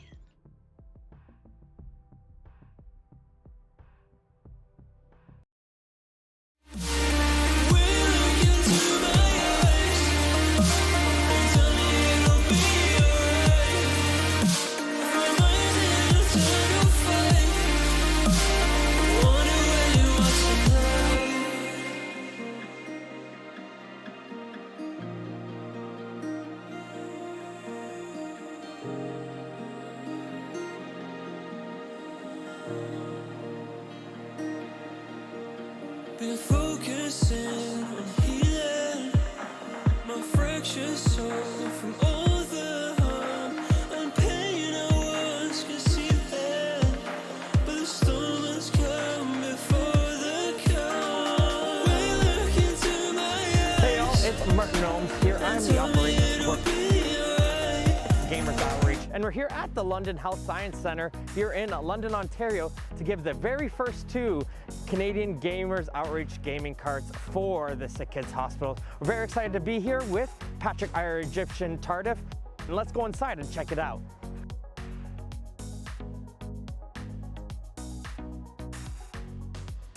The Children's Hospital actually began as War Memorial Children's Hospital and has evolved to become one of the biggest children's hospitals in Canada. My name's Kenneth Patterson, and I fill the role of a Certified Child Life Specialist at Children's Hospital in London, and I've been with the hospital for 6 years.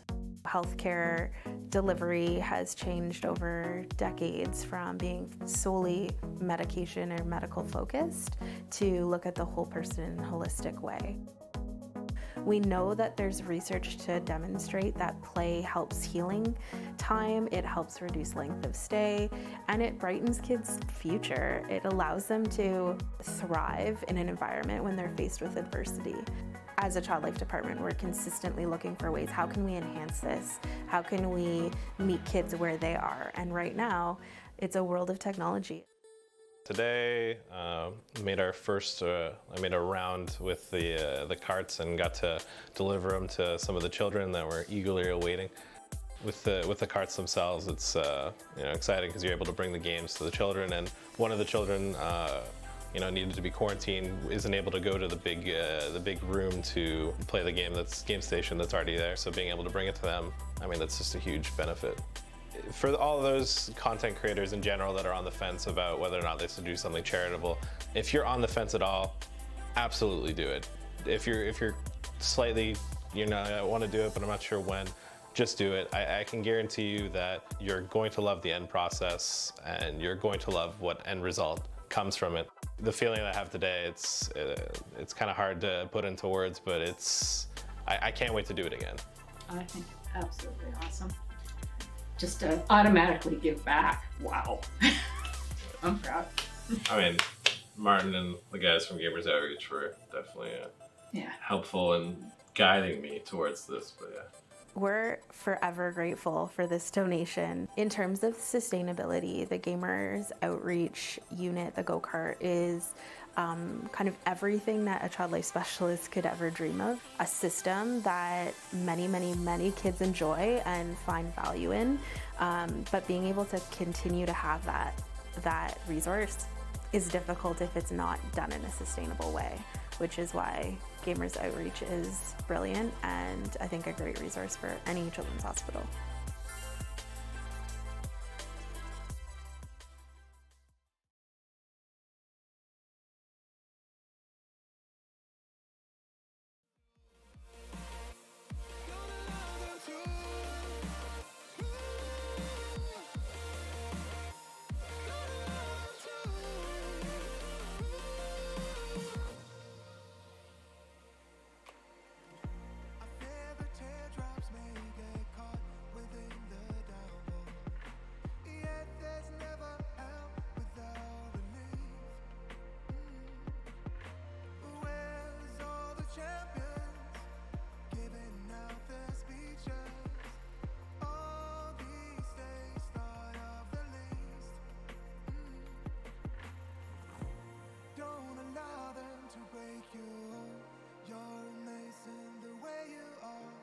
I can see those tears falling, but don't allow them to. Don't allow them to break you. You're amazing the way you are. I can see those tears are falling, but don't allow them to.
You know I've never felt this weightless.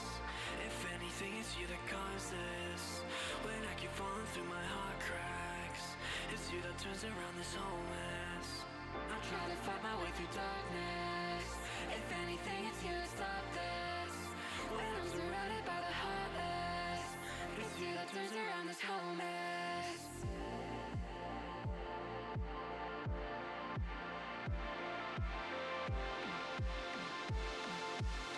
It's you that turns around this whole mess.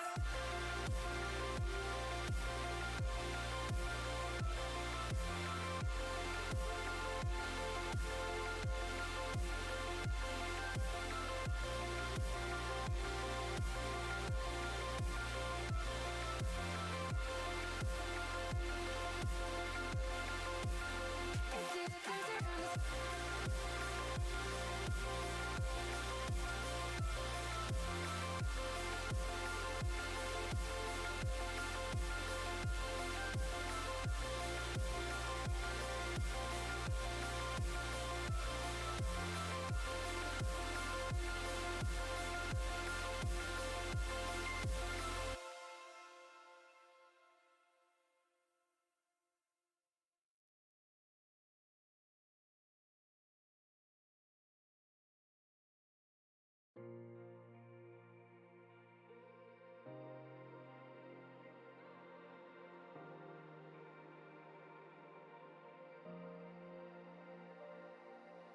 Where's all the lovers with decided?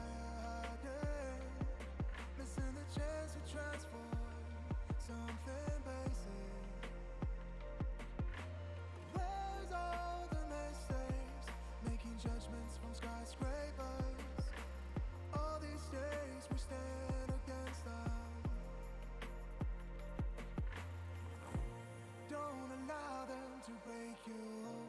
You're amazing the way you are. I can see those tears falling, but don't allow them to. Don't allow them to break you. You're amazing the way you are. I can see those tears are falling, but don't allow them to.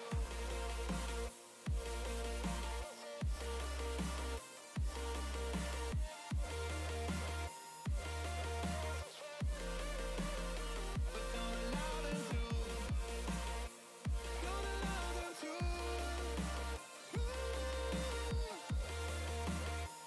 Don't allow them to.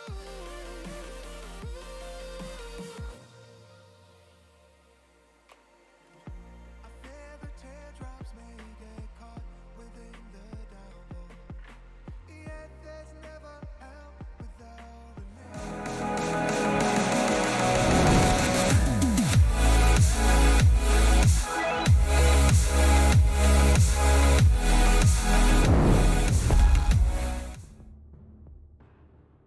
Welcome back, everybody. This is the last match for tonight, and it's going to be a big one here, as it's going to be Hawaii versus SJSU, last year's reigning champs, with one of a WCS champs weekend for Hawaii. So this is going to be a pretty tough matchup. I mean, Pierce, I remember casting this when it was Hawaii versus Texas A&M, and Hawaii absolutely just worked it well, worked them, and I mean, they were crowned your champs for the weekend. So this is going to be an interesting one. Well, SJSU did have a 13 or a 14-1 finish. No, that'd be like an 18-1 finish or something like that, with if we can include finals. But 13-1 finish during the season, goes and wins every single match in getting themselves in the finals and winning CVL Season 1's championships. So I don't know, Pierce. What's your take? What's your piece on this? I mean, this should be an absolute bloodbath of a match, right? I mean, thinking about to the end of last season, you know, CSUN Black finishes first, right, in the league, undefeated. 13 now. You're like, who's going to take them on? How are they? How is anyone going to possibly beat them down, right? And then San Jose comes in and completely just goes flawless in the playoffs, even 3-0ing CSUN Black on the final series. Granted, each map was a close map in that final, but they still did it, clutched each map out and did a 3-0. San Jose also had some of the fastest game times probably out of the entire league, right? Every time they got onto like a SIN, I swear it was like a 23, 24 minute game. They were just slaying teams out in the playoffs. And that was like the immortal side, right? We only had 2 conferences then. That was the top side then. Now they're stepping up to Radiant versus Hawaii, right? And Hawaii, totally impressed me that first weekend. They played, phenomenal, taking down A&M in that final. So I think, honestly, both of these teams are super solid, but we also got to look at the trend here, right? We've already gone through 2 maps on Haven today. We're going to go through it once more. The defensive team has started off both games 10-2. And the team that started off from the attacking just has not been able to recover. So if we follow the trends, right, we're going to give this to SJSU right off the bat, right? Just call it right now 13-6, 13-7. So we're just going to have to see if Hawaii can come out on the attacking here and get a strong start, or are they just going to fall prey to the defense of this map again? It's definitely going to be a hard one to tell, Pierce. Like, I mean, this has been interesting, right? Because it is very much defender-sided. But at the same time, we did have, in all the brackets that we've seen today, all the matches that we've seen today, there's been some strong teams. But these guys right now, they've pulled the test on both of them, right? One, like I said, WCS, what is that? Weekend 2, weekend 3 champions. And then you have CVL champions on the other side. So it's kind of like a hit or miss. Like I want to hope that defender side isn't as strong against the attackers this time, and believe that Hawaii can actually get some points on the board just for the mere fact that they're on the offense, and right now SJSU is going to be on the defense. But I feel like we might see a turn of events. I don't know. I just have a weird feeling in my gut right now where I really do believe right now that I'm not assuming it's going to be attacker sided over defense, and then we're going to see SJSU just it's going to be a bar battle. It's going to be bloody, like you said. I think it's more of a cat and mouse game.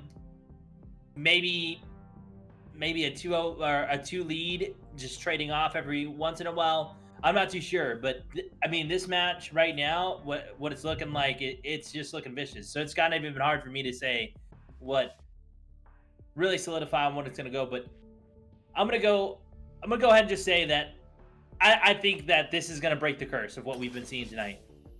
Attacker's side isn't going to be as demolished as we've seen as of lately. Yeah, it's hard to think, right? I mean, we got to see an entire season of San Jose, and we've only seen one day, part of a day of Hawaii. So they've got a lot of opportunity to impress us here and impress everyone in the chat. Because we have spiked up in viewership for this final match. I mean, 2 big, heavy-hitting teams. So it's going to be fun to see. So we're going to go ahead and kick off the final map of the first day for the Radiant Conference for CVL Season 2. And, well, looks like Hawaii's ready to get this one going because they've already locked almost all their champs in. almost ready. They were just waiting on Sap. And if I'm not wrong, I think that we did see a Sage come out here from the side of Hawaii the last time. I could be wrong, but I'm really believing that that's what I ended up seeing here on their side. So it's going to be huge, but the locks are in for the side of SJSU. We got a Sova. We also have a Phoenix, an Omen, Cypher, and a Jet. On the other side, we're going to have a Jet, Sova, Reyna, Killjoy, and Omen. So really, it's just a swap out between their entry fragger and Sentinel. Those are the difference. Otherwise, it's mirror comp. Oh, and well, yeah. Jet too. As well. Right. That you know to see, right? Chris is the one playing the Cypher, and last season, Chris was one of actually the best Phoenixes in the league. So it's interesting to see that he's going to play a Cypher. I mean, that did happen a couple times. I think depending on the map, Chris would actually swap off to a, to the more of a Sentinel, which, props to him for doing it, right? I try to do that in, my measly little solo queue games, and, I can go off on arrays and then give me on Cypher, and it's like the worst game I've ever had in my life, so. See what he can do. Choi Boy is going to be the one taking the Phoenix. I mean, it's just a standard SJSU comp, and they ran this a lot last season. Jet, Phoenix, Omen, Cypher, Sova. I mean, it's a standard current meta comp anyway, so they're going to stick to the tried and true and get this map kicked off. Big though coming in, Mr. IQ Mike taking out two. Nashi and Thick fall down to the Classic. Now making it a 3v5 here in the series. A great push over towards mid. Great initiation from the attacker side of the team, and they're looking pretty dominant. And Fierce getting a little bit of hits over towards mid to A. Now they're collapsing on to C, getting the kills that they need to do. Almost gets the burst, but Choi able to get the kill on Katsu. Cold though, watching the flank, and he also has some help there. Chris able to take down Sap. Hold, knocks down Choi. Now it's a 3v2. Chris is on the bomb side. They're gonna try to get something going there. Now 30 health. They know that they're there. Location has been revealed. See how the game ends. One enemy Yeah, the remaining. drone comes out. Yeah, Cold Cutie gonna go and take down Teddy. Takes down Chris. 3 kills up the round. So.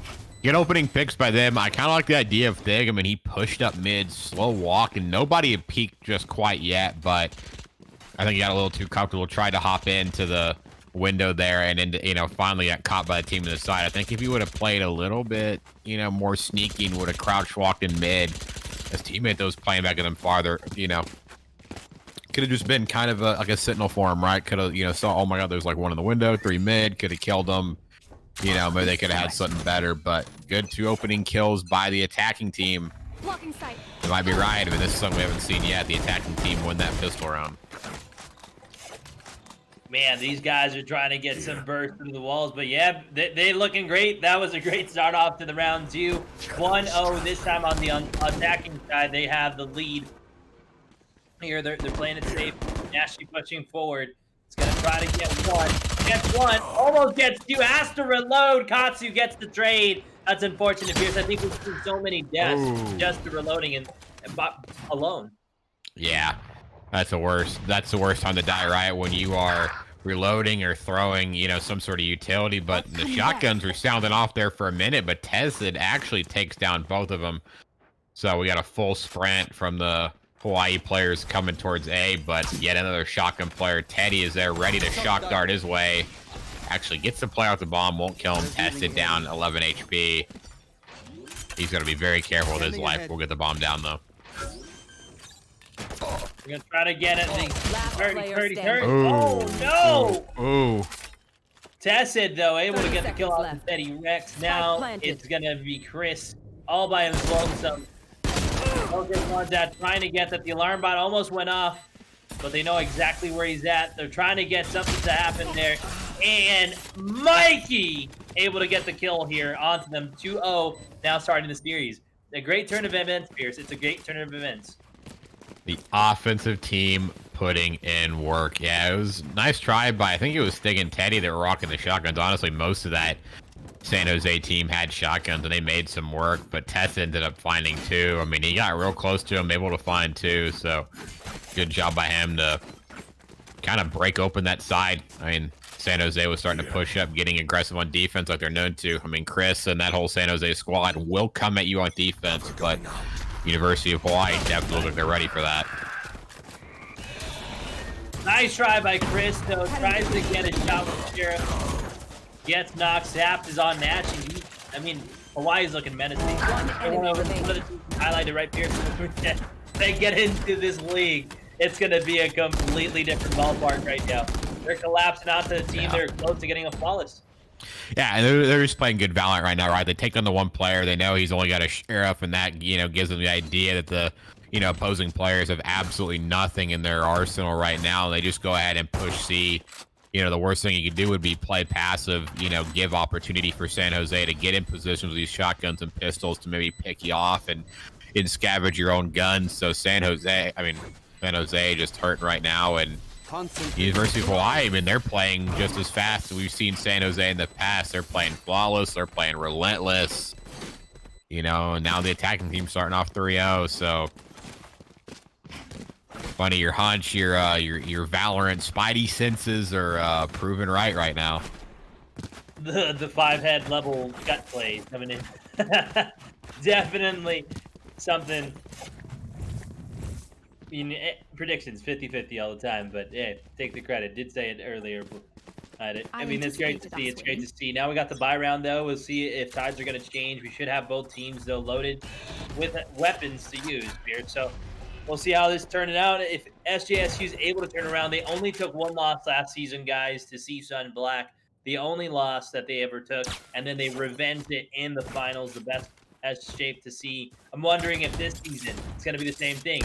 One loss to Hawaii, and they don't meet again until the finals. That'd be crazy, right? If these two teams right here, could be the ones that end up in the final at the end of the season, but it's only just week 1, and they've still got a few other teams to meet. But right now, they're looking excellent to start off their season 2 campaign. Gonna try to make it rotate over to A. There's actually nobody on A right now. That Cypher rotated over to C to help out, the Lone Omen player. But they're just going to take A for free. Walk right in. There's no Killjoy traps here. Nothing to slow him down, do any damage. Mikey's going to find Choi Boy. Tessed's going to go ahead and get out of the way of that shock dart. So Bomb should go down here any second. And it's going to have to be a 4v5 retake for the players on San Jose, but it's not good when Teddy goes down. They're on a different tier right now as Zap comes in with a Blade Storm, gets a huge 3K, ends the round 4-0. I don't think I've seen this ever from SJSU, Pierce. Even when they were going against CSUN Black, they didn't start off with a donut, and there wasn't a lead this big, at least, against them. That was not, it's a really strong start right now by University of Hawaii. I mean, they've gotten A for free, overloaded, C when there's been a single player right now. So they're picking their offensive strategies wise and taking them down. And it's going to be dangerous. There's only one player sitting on C, 3 stacking mid. I mean, if, Hawaii overloads C right here, there's actually nobody on C. This is a different strategy from San Jose. Going to try to pick somebody off guard, but the turret's already alerted. This is going to be an interesting round to play out. It's really interesting. It's a different stat, but we'll see what happens here. It's going to be Sig. Sig gets the shot on the Zap, and it's him trying to get another one, but gets shut down. Bloodbath over at C. It's a 1v3 before our eyes, Pierce. Yeah, I think it's just such a crazy round how they decided to attack it. It works out in the end. I mean, that was a kind of a bold call, right? Going, straight out from garage and B to try to maybe catch them entirely out mid, and when they find out it's on C, they got to wrap back, but they make it work in the end. I mean, good flashes by Choi Boy, finds a couple kills and just breaks down Hawaii in the end. So, and their strategy pays off in the end. Like, you just basically got to fight fire with fire, right? If they're gonna play fast, you got to play fast right back at them, and take it to them with their own game. Adaptation, but they finally get a point on the board. Thig able to just beam tap across long.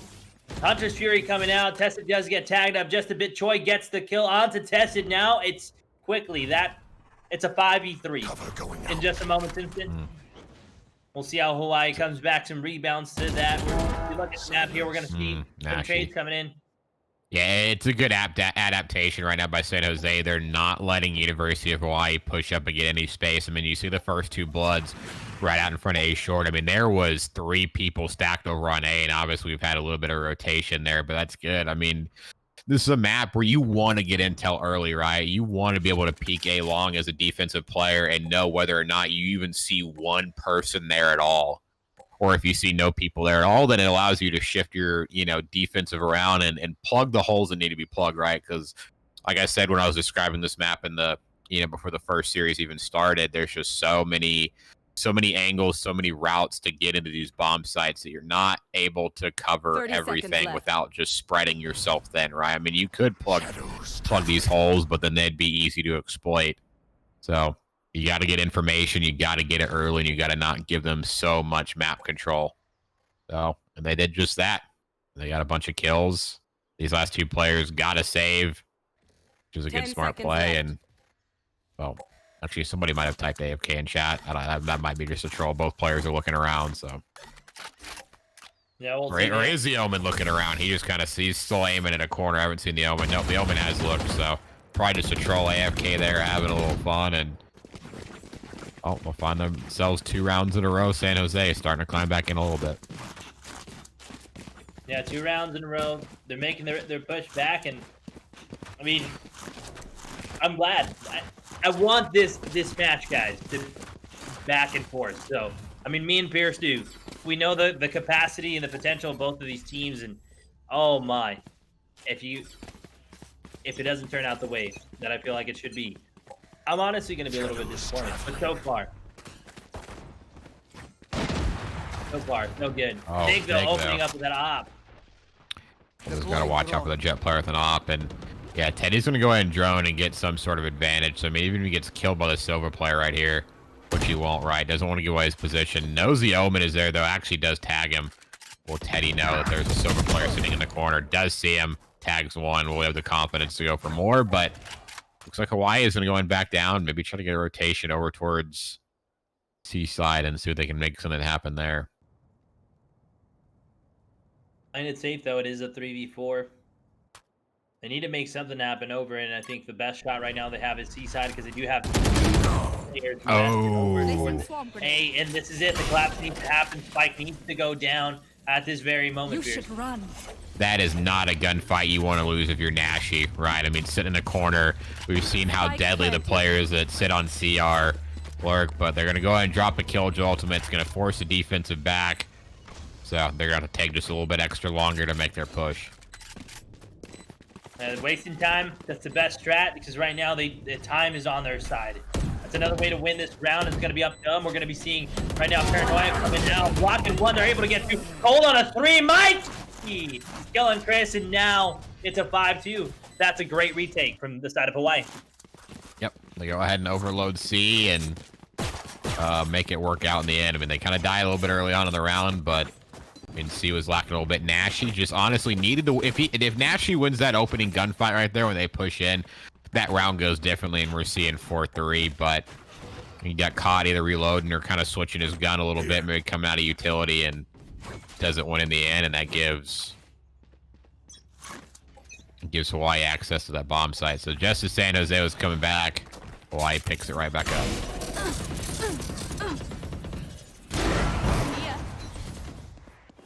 Ooh. Dig takes down Tacid. Nice opening op kill right there.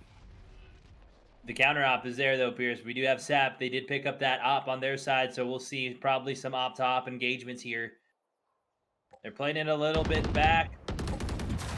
But right now, what it looks like, the defense has some pretty good coverage, right? We got the Cypher all by himself at A, but has so much utility invested over there. Basically can be there by himself. And now we have 2 people pushed up at C and 1 B, so or 2B, 2 mid, essentially. So it's going to be an interesting push that needs to happen from the side of Hawaii. Oh my God, simultaneous deaths. Mikey and Sap take out Nashi and Teddy, and so that B bomb site is gonna get blown wide open.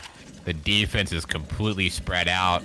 It's gonna take a minute for them to try to regroup. Actually, you know where one player is on long. I think we'll find Mikey though. Cold Cutie. Will he stay tucked away? Gonna be crucial if he wants to take down this op player. Oh, CZ off. Nice flick there on the Thig, but Choiboy takes down Katsu. So now it's a 2v2. Last player standing. But Choiboy Great goes down. shot by Cole. They know they're there. They shot Chris. Chris is tagged up. It's a 2v1. Last one alive, but Cole.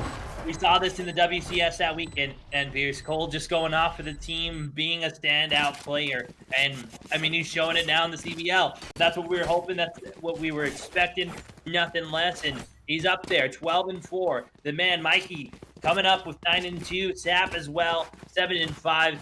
I mean, they're looking great, right? They're playing their game. They're playing the Valorant game that they need to be playing right now in order for something to happen. Yeah, they're playing offense great, so now they're going to go for a little bit of an A stack here. Let's see if Teddy's able to spot anything out, and going to be keen to see how his team responds. Right? I mean, get the dart out, but it dives into them, and that doesn't give them too much information yet, but they're just backed up so far. I mean, by the time they see anything, Hawaii is going to be on the gates of A, and there's only 2 players sitting on it, so let's see if that'll be enough for them the whole day. Cover going out. Cover going out. Through right now, we're getting the push over again. They know one top Haven. Shots are going now. Cypher is tagged. Teddy tries to get one. Able to get caught. Able to get Jensen. Gold comes in with a trade. Chris trades out Gold. Now it's a 4v2. Yeah, these players with their backs pinning against the wall right now. Mikey only has 6 HP. 2 players are going to be sprinting at him. He's going to get flashed out. Gets dropped instantly, so San Jose finding 3 rounds. I mean, yeah, it's a bit more competitive game, right? I mean, now the offense is winning. It's a bit closer with 3-round gap. Only a 3-round gap, not like a 5-6 round gap. And it's a bit even on the kills, right? Nobody too negative on the side of San Jose. I mean, even though they're down, I mean, everyone on their team is, at least contributing right now. No donuts, no breadsticks. Everyone's contributing, so I think San Jose has got a little bit of. They got more than a little bit. They got a lot of fight in them still. Just see how they can keep trying to pull it back. The flow of this game is going really well for us right now. It is 6-3. Both teams are doing their best. We're seeing some outstanding plays from both teams at the moment. We pay attention though for everybody who's watching. On the minimap, we're gonna see the push come in here. Through garage. They're going to try to get something going towards C. 2 players are invested towards C. Rest are here. A. Chris does get tagged. Justin gets the trade. Tessin catches that boy out cold, but then gets reverse 100 Fury by Teddy. Nashi finds 1. So any push that might have happened just got shut down a little bit, but Sap actually finds his way through. Leaves room for the other bomb player to come. Cold Cutie trying to see if there's any rotators. But not hearing anybody just yet. Still working. Nobody's quite rotating yet. So let's see if he starts to catch the other team in the back. I mean, this would be a perfect opportunity to pop up behind him and get a 3-piece. But looks like San Jose is going to push in quick.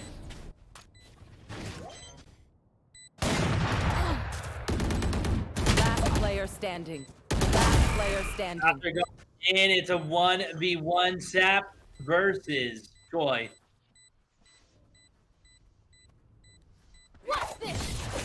Choi's got a hunt. Sap's going to dive up, but just kind of make yourself almost an easier target there if you don't know exactly where Choi Boy is, but does his duty, stays alive long enough. Choi Boy will not be able to get that defused, so he's just going to promptly run away, save his gun, and Hawaii goes up 7-3. Now we're only a couple rounds left in the half, so let's see if San Jose, I mean, they need these next couple rounds, right, make it 7-5. Right, make it at least a bit closer. Because we've seen these past 2 games, right, that, team goes down 10-2. They're able to go to the next side, bring 4 or 5 rounds. They're able to turn it back a little bit, but by that point, they just dug themselves in too big of a hole. So San Jose needs to not go any farther in that hole, get a couple rounds, make it 5-7. They pistol around next half, and they're easily right back in this game. It's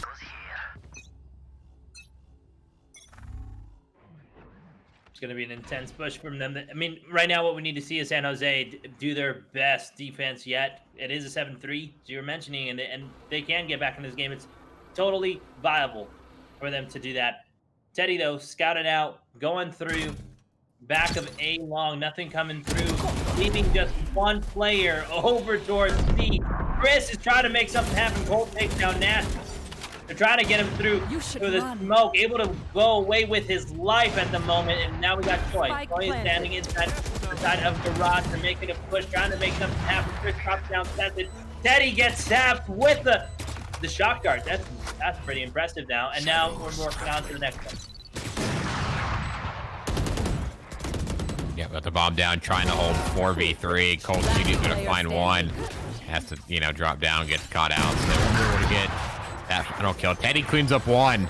So there we go. Nice little retake by them. They've still got a couple ults in hand.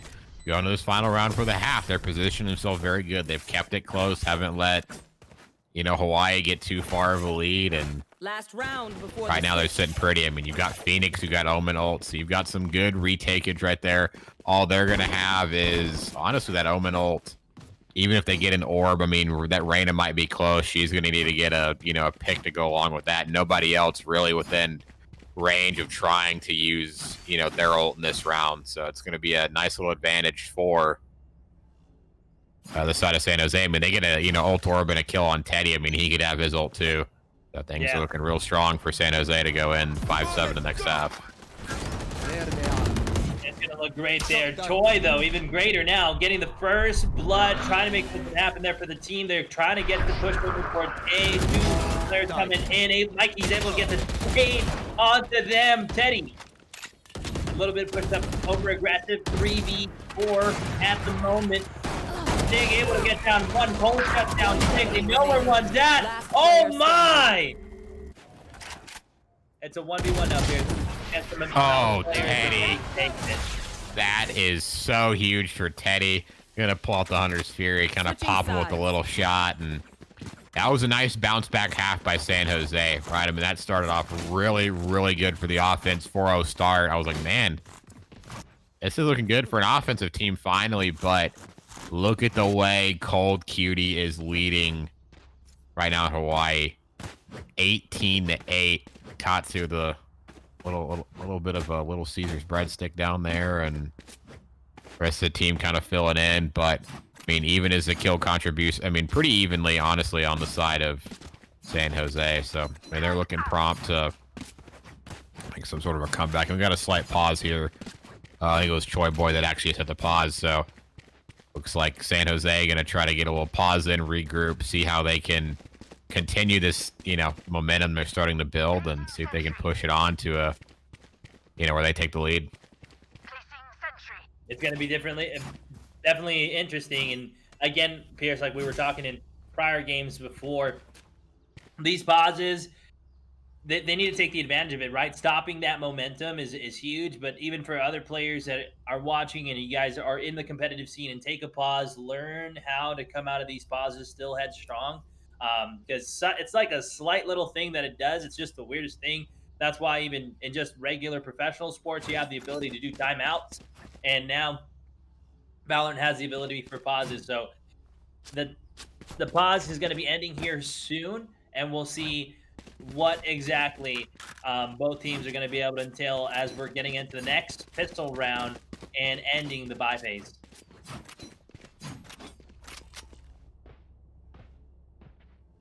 Yeah, let's see, they use their timeout as an advantage. So let's see how the offense goes this side. I mean, it was good last side, but not as dominant as we've seen, honestly, the two defensive sides, right? I mean, seen some talk, about how, the 3 bomb sites makes, the offensive side a bit easier. But, I mean, if anybody was here for the first 2 matches, the defense absolutely whooped up on both first sides, going 10-2. So honestly, this map might be T-sided, but it honestly depends on the team a little bit.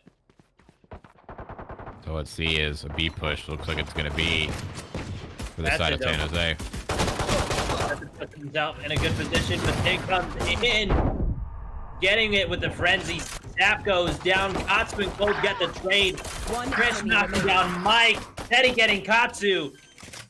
And now it's all left to Cold. Can he make this clutch? No. Teddy shuts him down. 7-6.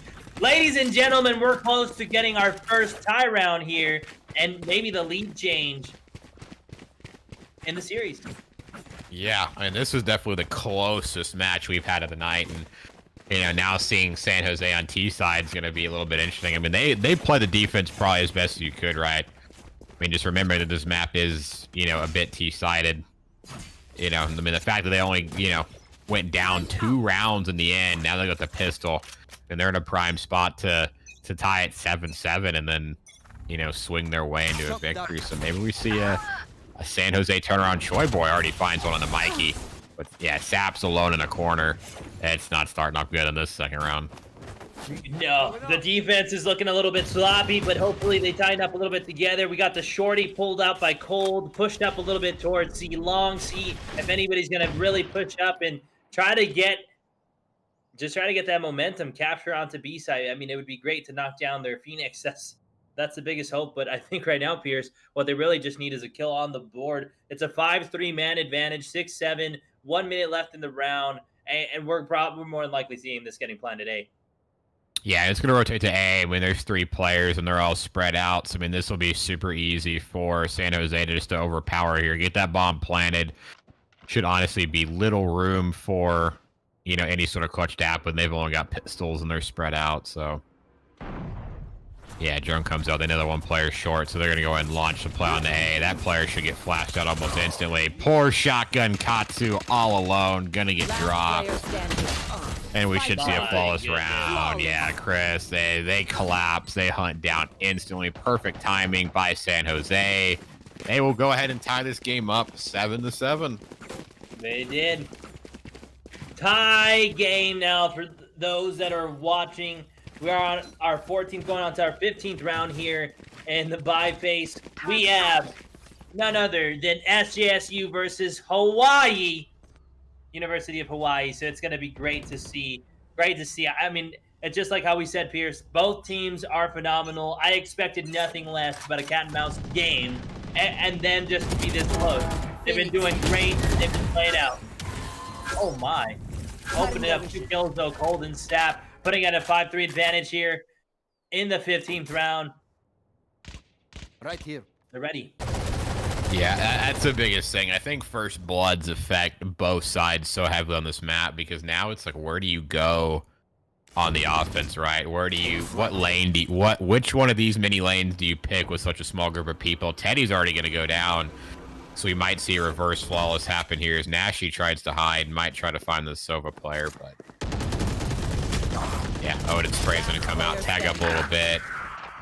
Katsu holds the side. Chris takes one down. Chris takes 2 down. How dangerous can he make this round? Still in a 1v3. Sap takes him down to the headshot, so Hawaii takes the lead right back. Back to 8-7. Great round there for Hawaii. They all played it and just calm. They played it exactly like a team too there for the trade. Sap was able to knock them out, get that huge 3K for the team, and solidify it, putting at an 8-7 now, giving them a round up in the series. So right now, I think each team's had their moments. Each team has had their moments in their play, but it's just great to see that they're just trying to see who can better adapt it. It's just a game of who understands whose strategy better and who can create the best counter at this point. I have the spike. I don't agree with what the offensive does there. I mean, there's 3 players stacking up A long. One's going to get taken down, but Cold Cutie takes on Dig. I don't think Dig was expecting anybody else to be there. Oh my God, his aim is perfection. Oh my goodness, making the work! God. If he would have done 1 step less right there and sprayed, he could have potentially had probably one of the fastest aces we could have ever seen. But right now we'll find a 2v2 situation. San Jose gonna go ahead and try to rotate all the way back to C. Katsu's probably gonna hear them walk in, so should be calling the rotate over to his Sova player right now. Tessa over there. But bombs will get on C. No one's quite rotated yet. Spike planted. They're watching Garage right now. Katsu's going to take that peek. It's a dangerous one, too. Choi's waiting for it, waiting for the flick. They're going down to C long. They have sight on the bomb. It's going to be up to them here. Tested coming out, getting ready with the Odin. He knows where they might have to be. Trying to get information. They know that they're pushing through. Sees the shot go through. Can he get through the straight through this? Oh my goodness! How is he not hitting him? Oh, that's so dangerous just to sit in that smoke against two Odins. The SMG, I mean, not the SMGs, the LMGs go clutch. That's what you love to see, the Odin gameplay getting pulled out. I was really surprised that those bullets were not hitting him, but he took a step here to the left and gets fried by the Odin. And then the unfortunate Phoenix gets knocked out right behind him. It's just impressive. Look at that. Cold, 23 and 11, 12 and 9. It's no prisoners. This team's just going off here. Yeah, he told the whole team, hey, get on the backpack, get in my backpack. We're going to the peak of the mountain. Sap's gonna try to hunt for one. Wisely backs off. I know exactly. Katsu's gonna meet his death, and there's gonna be an ult that comes out from Cypher. Things are popping very quick. They know where they're at. They're getting ready for the push. Oh my! Take flight. That Odin's coming clutch in play. They know where one is at.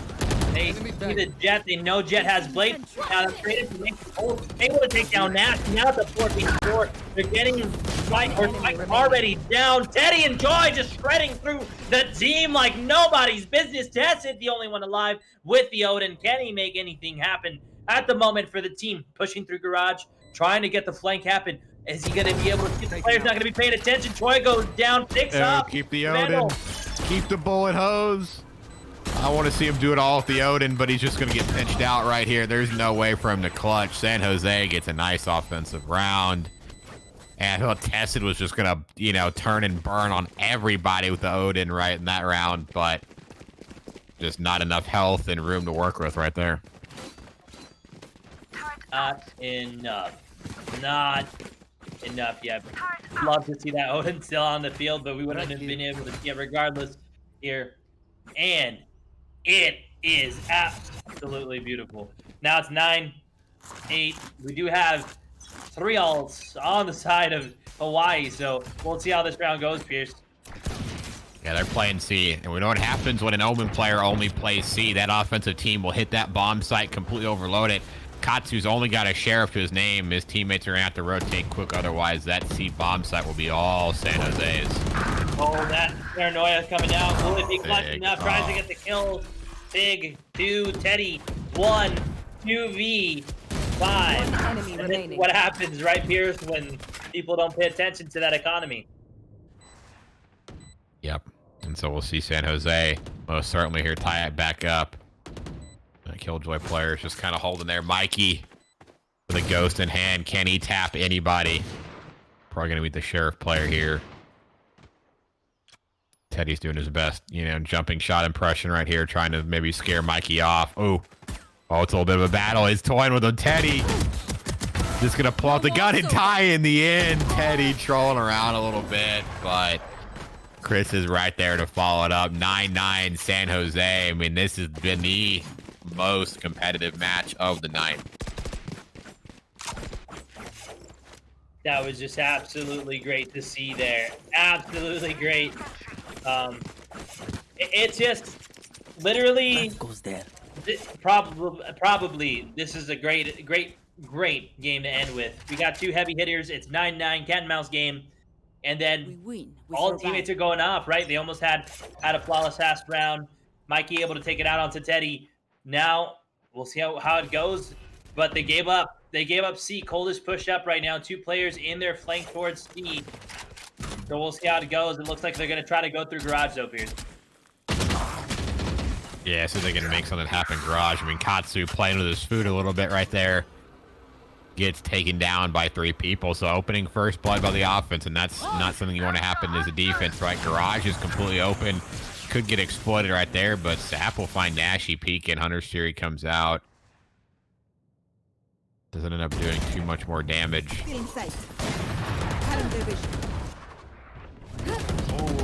Push comes in through Garage. Thig is able to get Cold. Teddy gets Sap. That's real big, huge kills for those 2 players as they put it down to a 2v4 right now. Tested and the Killjoy, the only ones left alive to make anything happen right now for the team. Yeah, 2v4 is going to be so hard. San Jose, once again, these post-plant situations is so good. Especially when you got Thig. I mean, you got so many lurkers just roaming around doing their job, catching people off guard, and Mikey's at a 1v3. Might as well go save his gun again because he's going to need it if they don't want to end up losing this game to San Jose. But no, he'll go down. Thig, though. 3 kills on the round. San Jose just completely turned this game around. Started this 7-5. They've gone 5-2 on this side. And it's just the better offense right now in the lead. And they're only 3 rounds away from making a nice little comeback and starting off their CVL campaign. On their benefit, too.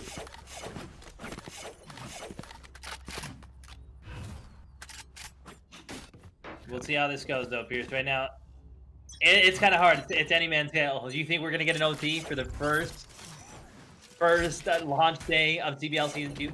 Bro, we could have it happen, man. You know, chat knows you've been around for a while. You and me love a good overtime.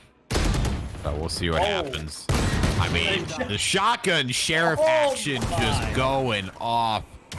I mean, we could see, you know, very much overtime if they're going to go ahead and tie it up with a round just like this.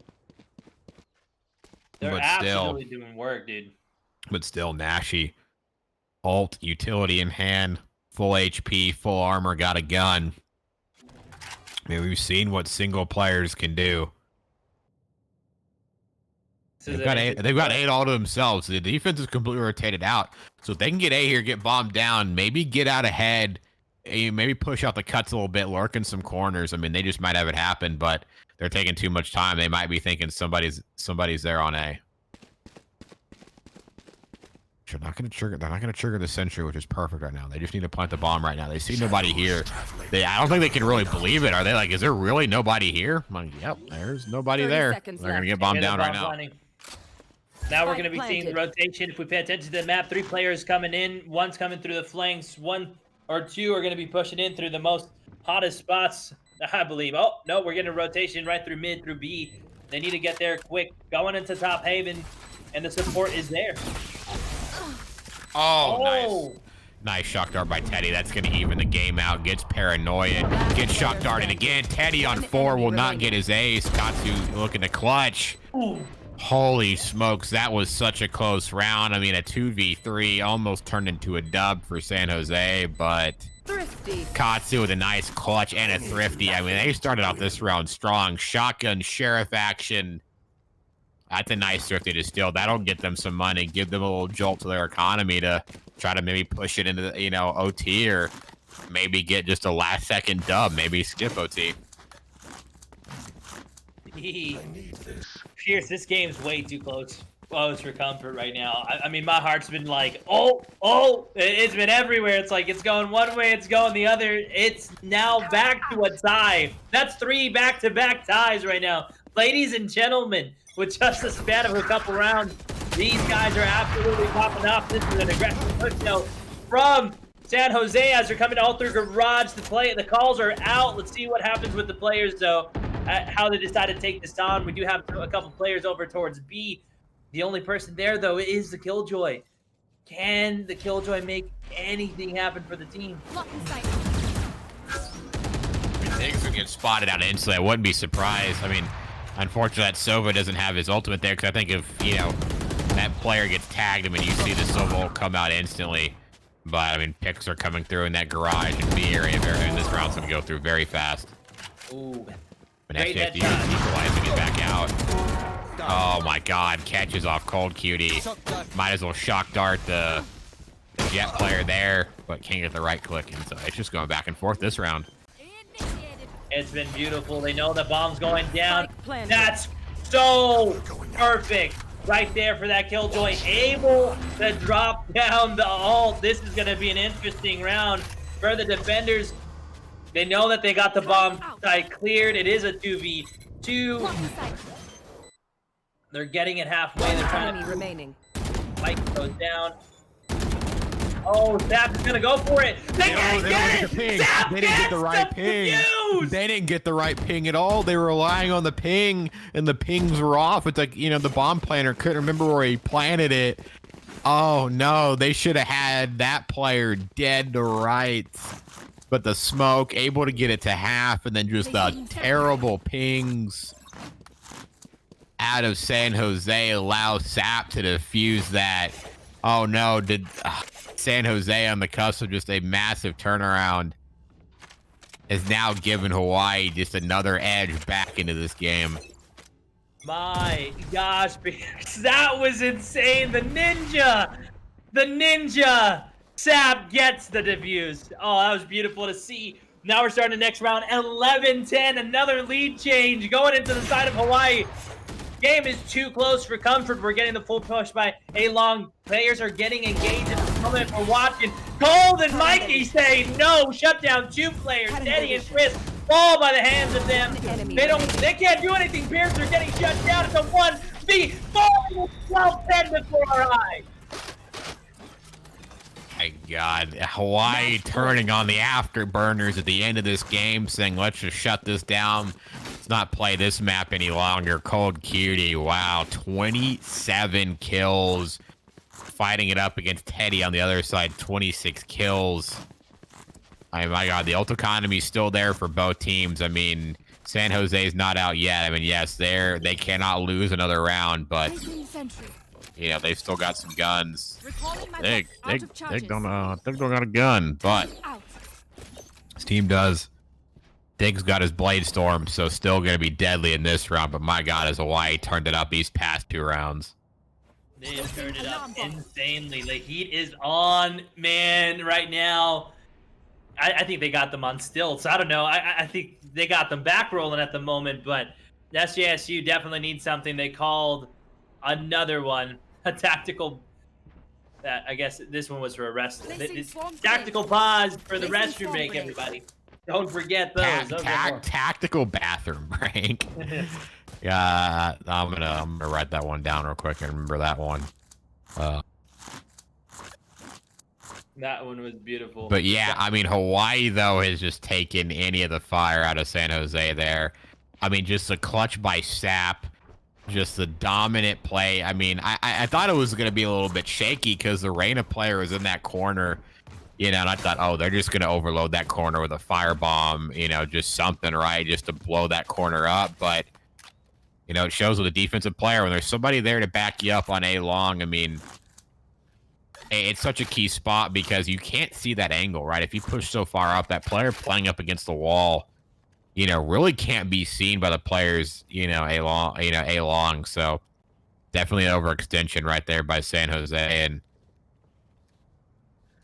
you know, Hawaii let it slip for a bit, but they're looking to clutch it out right here, round 23. Round 23 in the series. It is gonna be beautiful right now, man. Oh, this could either be a bloodbath either way, but right now, Hawaii stands as 1 round away from taking the match and probably one of the most hypest beginning matches of the season here. Now coming out, trying to get one, unable to. Takes a lot of damage though from that fire. We're seeing everything get invested. Yeah, San Jose goes flying. Yeah, Thig finds Mikey. Kind of a little combo for Storm Troy, but finds Sap, so it's a man advantage for San Jose. They've got room to work with. Spike planted. They have the room. They're putting down the shots, so they all know they're at C. Let's see how the retake's gonna happen. It is 3v4 right now. The push is gonna be coming in here real soon. They got trying to get information. Dig gets down cold. The sprays are coming in. Tessed's ready to go off. He's just trying to spray down. Got a ton of bullets left in there, but San Jose is just flooded C. Tested trying to spray through the smoke, hoping for something, but just can't get it. So San Jose, just when you think they're about to lose a bunch, a few rounds in a row, they bring one back. So finally, we're on the edge of overtime. There is one ultimate right now for the side of Hawaii, but there are 3 key ultimates on the side for San Jose. They could just do it and push it into OT. It's OT. It's OT or go home at this point. Ladies and gentlemen, it's been your boys, Funny and Muted. We're right now at one of the most down-to-the-wire games we've casted yet in the CVL Season 2 against SJSU and University of Hawaii. Some 2 heavy hitters. And we'll see how this keeps rolling. They're pushing onto a bomb. They know the information is there. Right now, we're going to be seeing some trades get exchanged there. Spike is going down. Nashy's getting the spike. Spike planted. Yeah, Killjoy player in heaven needs to stay alive right now. Watch for that Killjoy player to stay alive, but Raina's gonna go get tagged up. Cold Cutie might not be able to make it out of it alive, just does barely. 2 players will stack in heaven, so it's gonna be an interesting retake. Dig's gonna go and drop Sap. Mikey trades one back. So 4v4 tense collapse right now. Cold Cutie's gonna get flashed out. Gonna be looking for one in the corner. Takes down Choi Boy. Here comes the collapse. Nashy, they're all falling. Teddy goes down. It's a 1v3. The Cypher player all alone in the corner. Can he get the headshots needed? We'll get one. Taps the bomb player. Oh no. Such a close clutch in the end. Yep, Cold Cutie grabs it. San Jose will not push it in overtime. Hawaii starting off their CVL campaign with a big dub. That was beautiful, man. Absolutely beautiful there. As man, I can't believe what we just saw with our own eyes right now, Pierce. Like, legitimately, at this point, it's that guys, if that doesn't define CVL Season 2, I don't know what else does. Absolutely great gameplay from both players, from SJSU and from Hawaii. This has just been great. Cole dropping a 30 bomb, Pierce. He dropped the 30. He broke. He did it. He carried his team. Yep. First 30 bomb of the season goes to Cold. Congratulations to him. I mean, 30 bomb and 5 kills. I mean, he was really the one top fragging for Hawaii for a while, right? Really keeping, his team in the game, pushing them forward, into those wins. They won 13-11 in, had 3 teammates go negative. 1 barely goes positive, and he just frags out. But, while there are multiple members of the side of, San Jose that went positive, it's not all about the kills in the end. It is about, everyone doing their part and getting the kills that matter, right? That's one thing I learned when we always watch COD a lot. It was just, it's about the kills that matter. There's a lot of first bloods back and forth. You got to look at Big, right? 9 first bloods. And he got about 14 first bloods for his team. About 7, 9, 10. They had more first bloods than they lost. Yeah. That's just kind of a breakdown of the team after getting first bloods. When you go 14-10, obviously, 10 first bloods is still a high amount, for the side of Hawaii. But when you're a team that gets more first bloods and you end up losing, granted it's a close loss, you just can't have that happen. You just can't, Pierce. You're right. It was just absolutely insane. That was great play, individual plays, and even just they're utilizing the first bloods, utilize just the absolutely adaptations that they had was just amazing. The plays that players try to make was just crazy, but oh my goodness, what a great way to end the day 1 of the match. But before we go anywhere, guys, gotta take a look at this. Gotta take a look at that. Look at this. Proud to announce that HyperX is a partner here with Gamers EDU with the CVL Season 2 as well. One partner we did not mention, but we need to. The title sponsor is MSI. Make sure to check them out. Make sure to check out HyperX. Links are below, and if you're a student, there's a special link for you. You can get some discounts on some cool products, and it's gonna be lit, guys. It will be lit for you guys. So definitely check that out. As well, let's not forget, go check out AIM Labs. Go check out CEV. Go and check out Radiance GG and Ritual Motion. All sponsors here at the event, partners with us here, and we are so appreciative. Again, we want to give a big shout out to them. Don't look them down. All the information is below, but most importantly, guys, if you hit our Discord up, we have a partner channel where we can give you even more information on each and one of our partners and how they can benefit you, be a better gamer, or even increase your gaming career. Absolutely. Yeah, got a lot of opportunities, a lot of fun stuff for you guys to check out. Yeah, everything you want to know, sponsors, Discord, everything is below. So, guys, we see you chatting it up. We see the viewer count right now. What a banger to end off the night, and what a way to kick off CVL Season 2. If this is what's possible, funny, this is going to be a crazy season, right? We just saw right there, if we can see more matches like that throughout the season, throughout playoffs, we're going to have one heck of a Season 2. So, guys, that's going to be us for the end. I've been your boy Muted. You can follow me on Twitter at MutedCasts. I can say this next link with a little bit more, certainty behind it. Twitch.tv/MutedPA. Just got a new graphics card in. Definitely going to be streaming starting tomorrow. I'll be back at it, trying to produce some more content outside of casting, and it's been a pleasure casting and kicking off this season. And I've been blessed, and we're totally honored to be the duo, but my name is Funny Man, guys. And you can also catch me on twitch.tv/FunnymanLHG. We try to bring you content every day. We got a little bit of everything, but if you want to see some dope Warzone content, you know where to go. And, me and Pierce, we get it. We get the chopping block done. You know what we're saying. As well, you can follow me on Twitter at FunnymanLHG and all my other socials. You also can find them below or on my Twitch channel. Again, it's been a pleasure to be your guys' duo for tonight.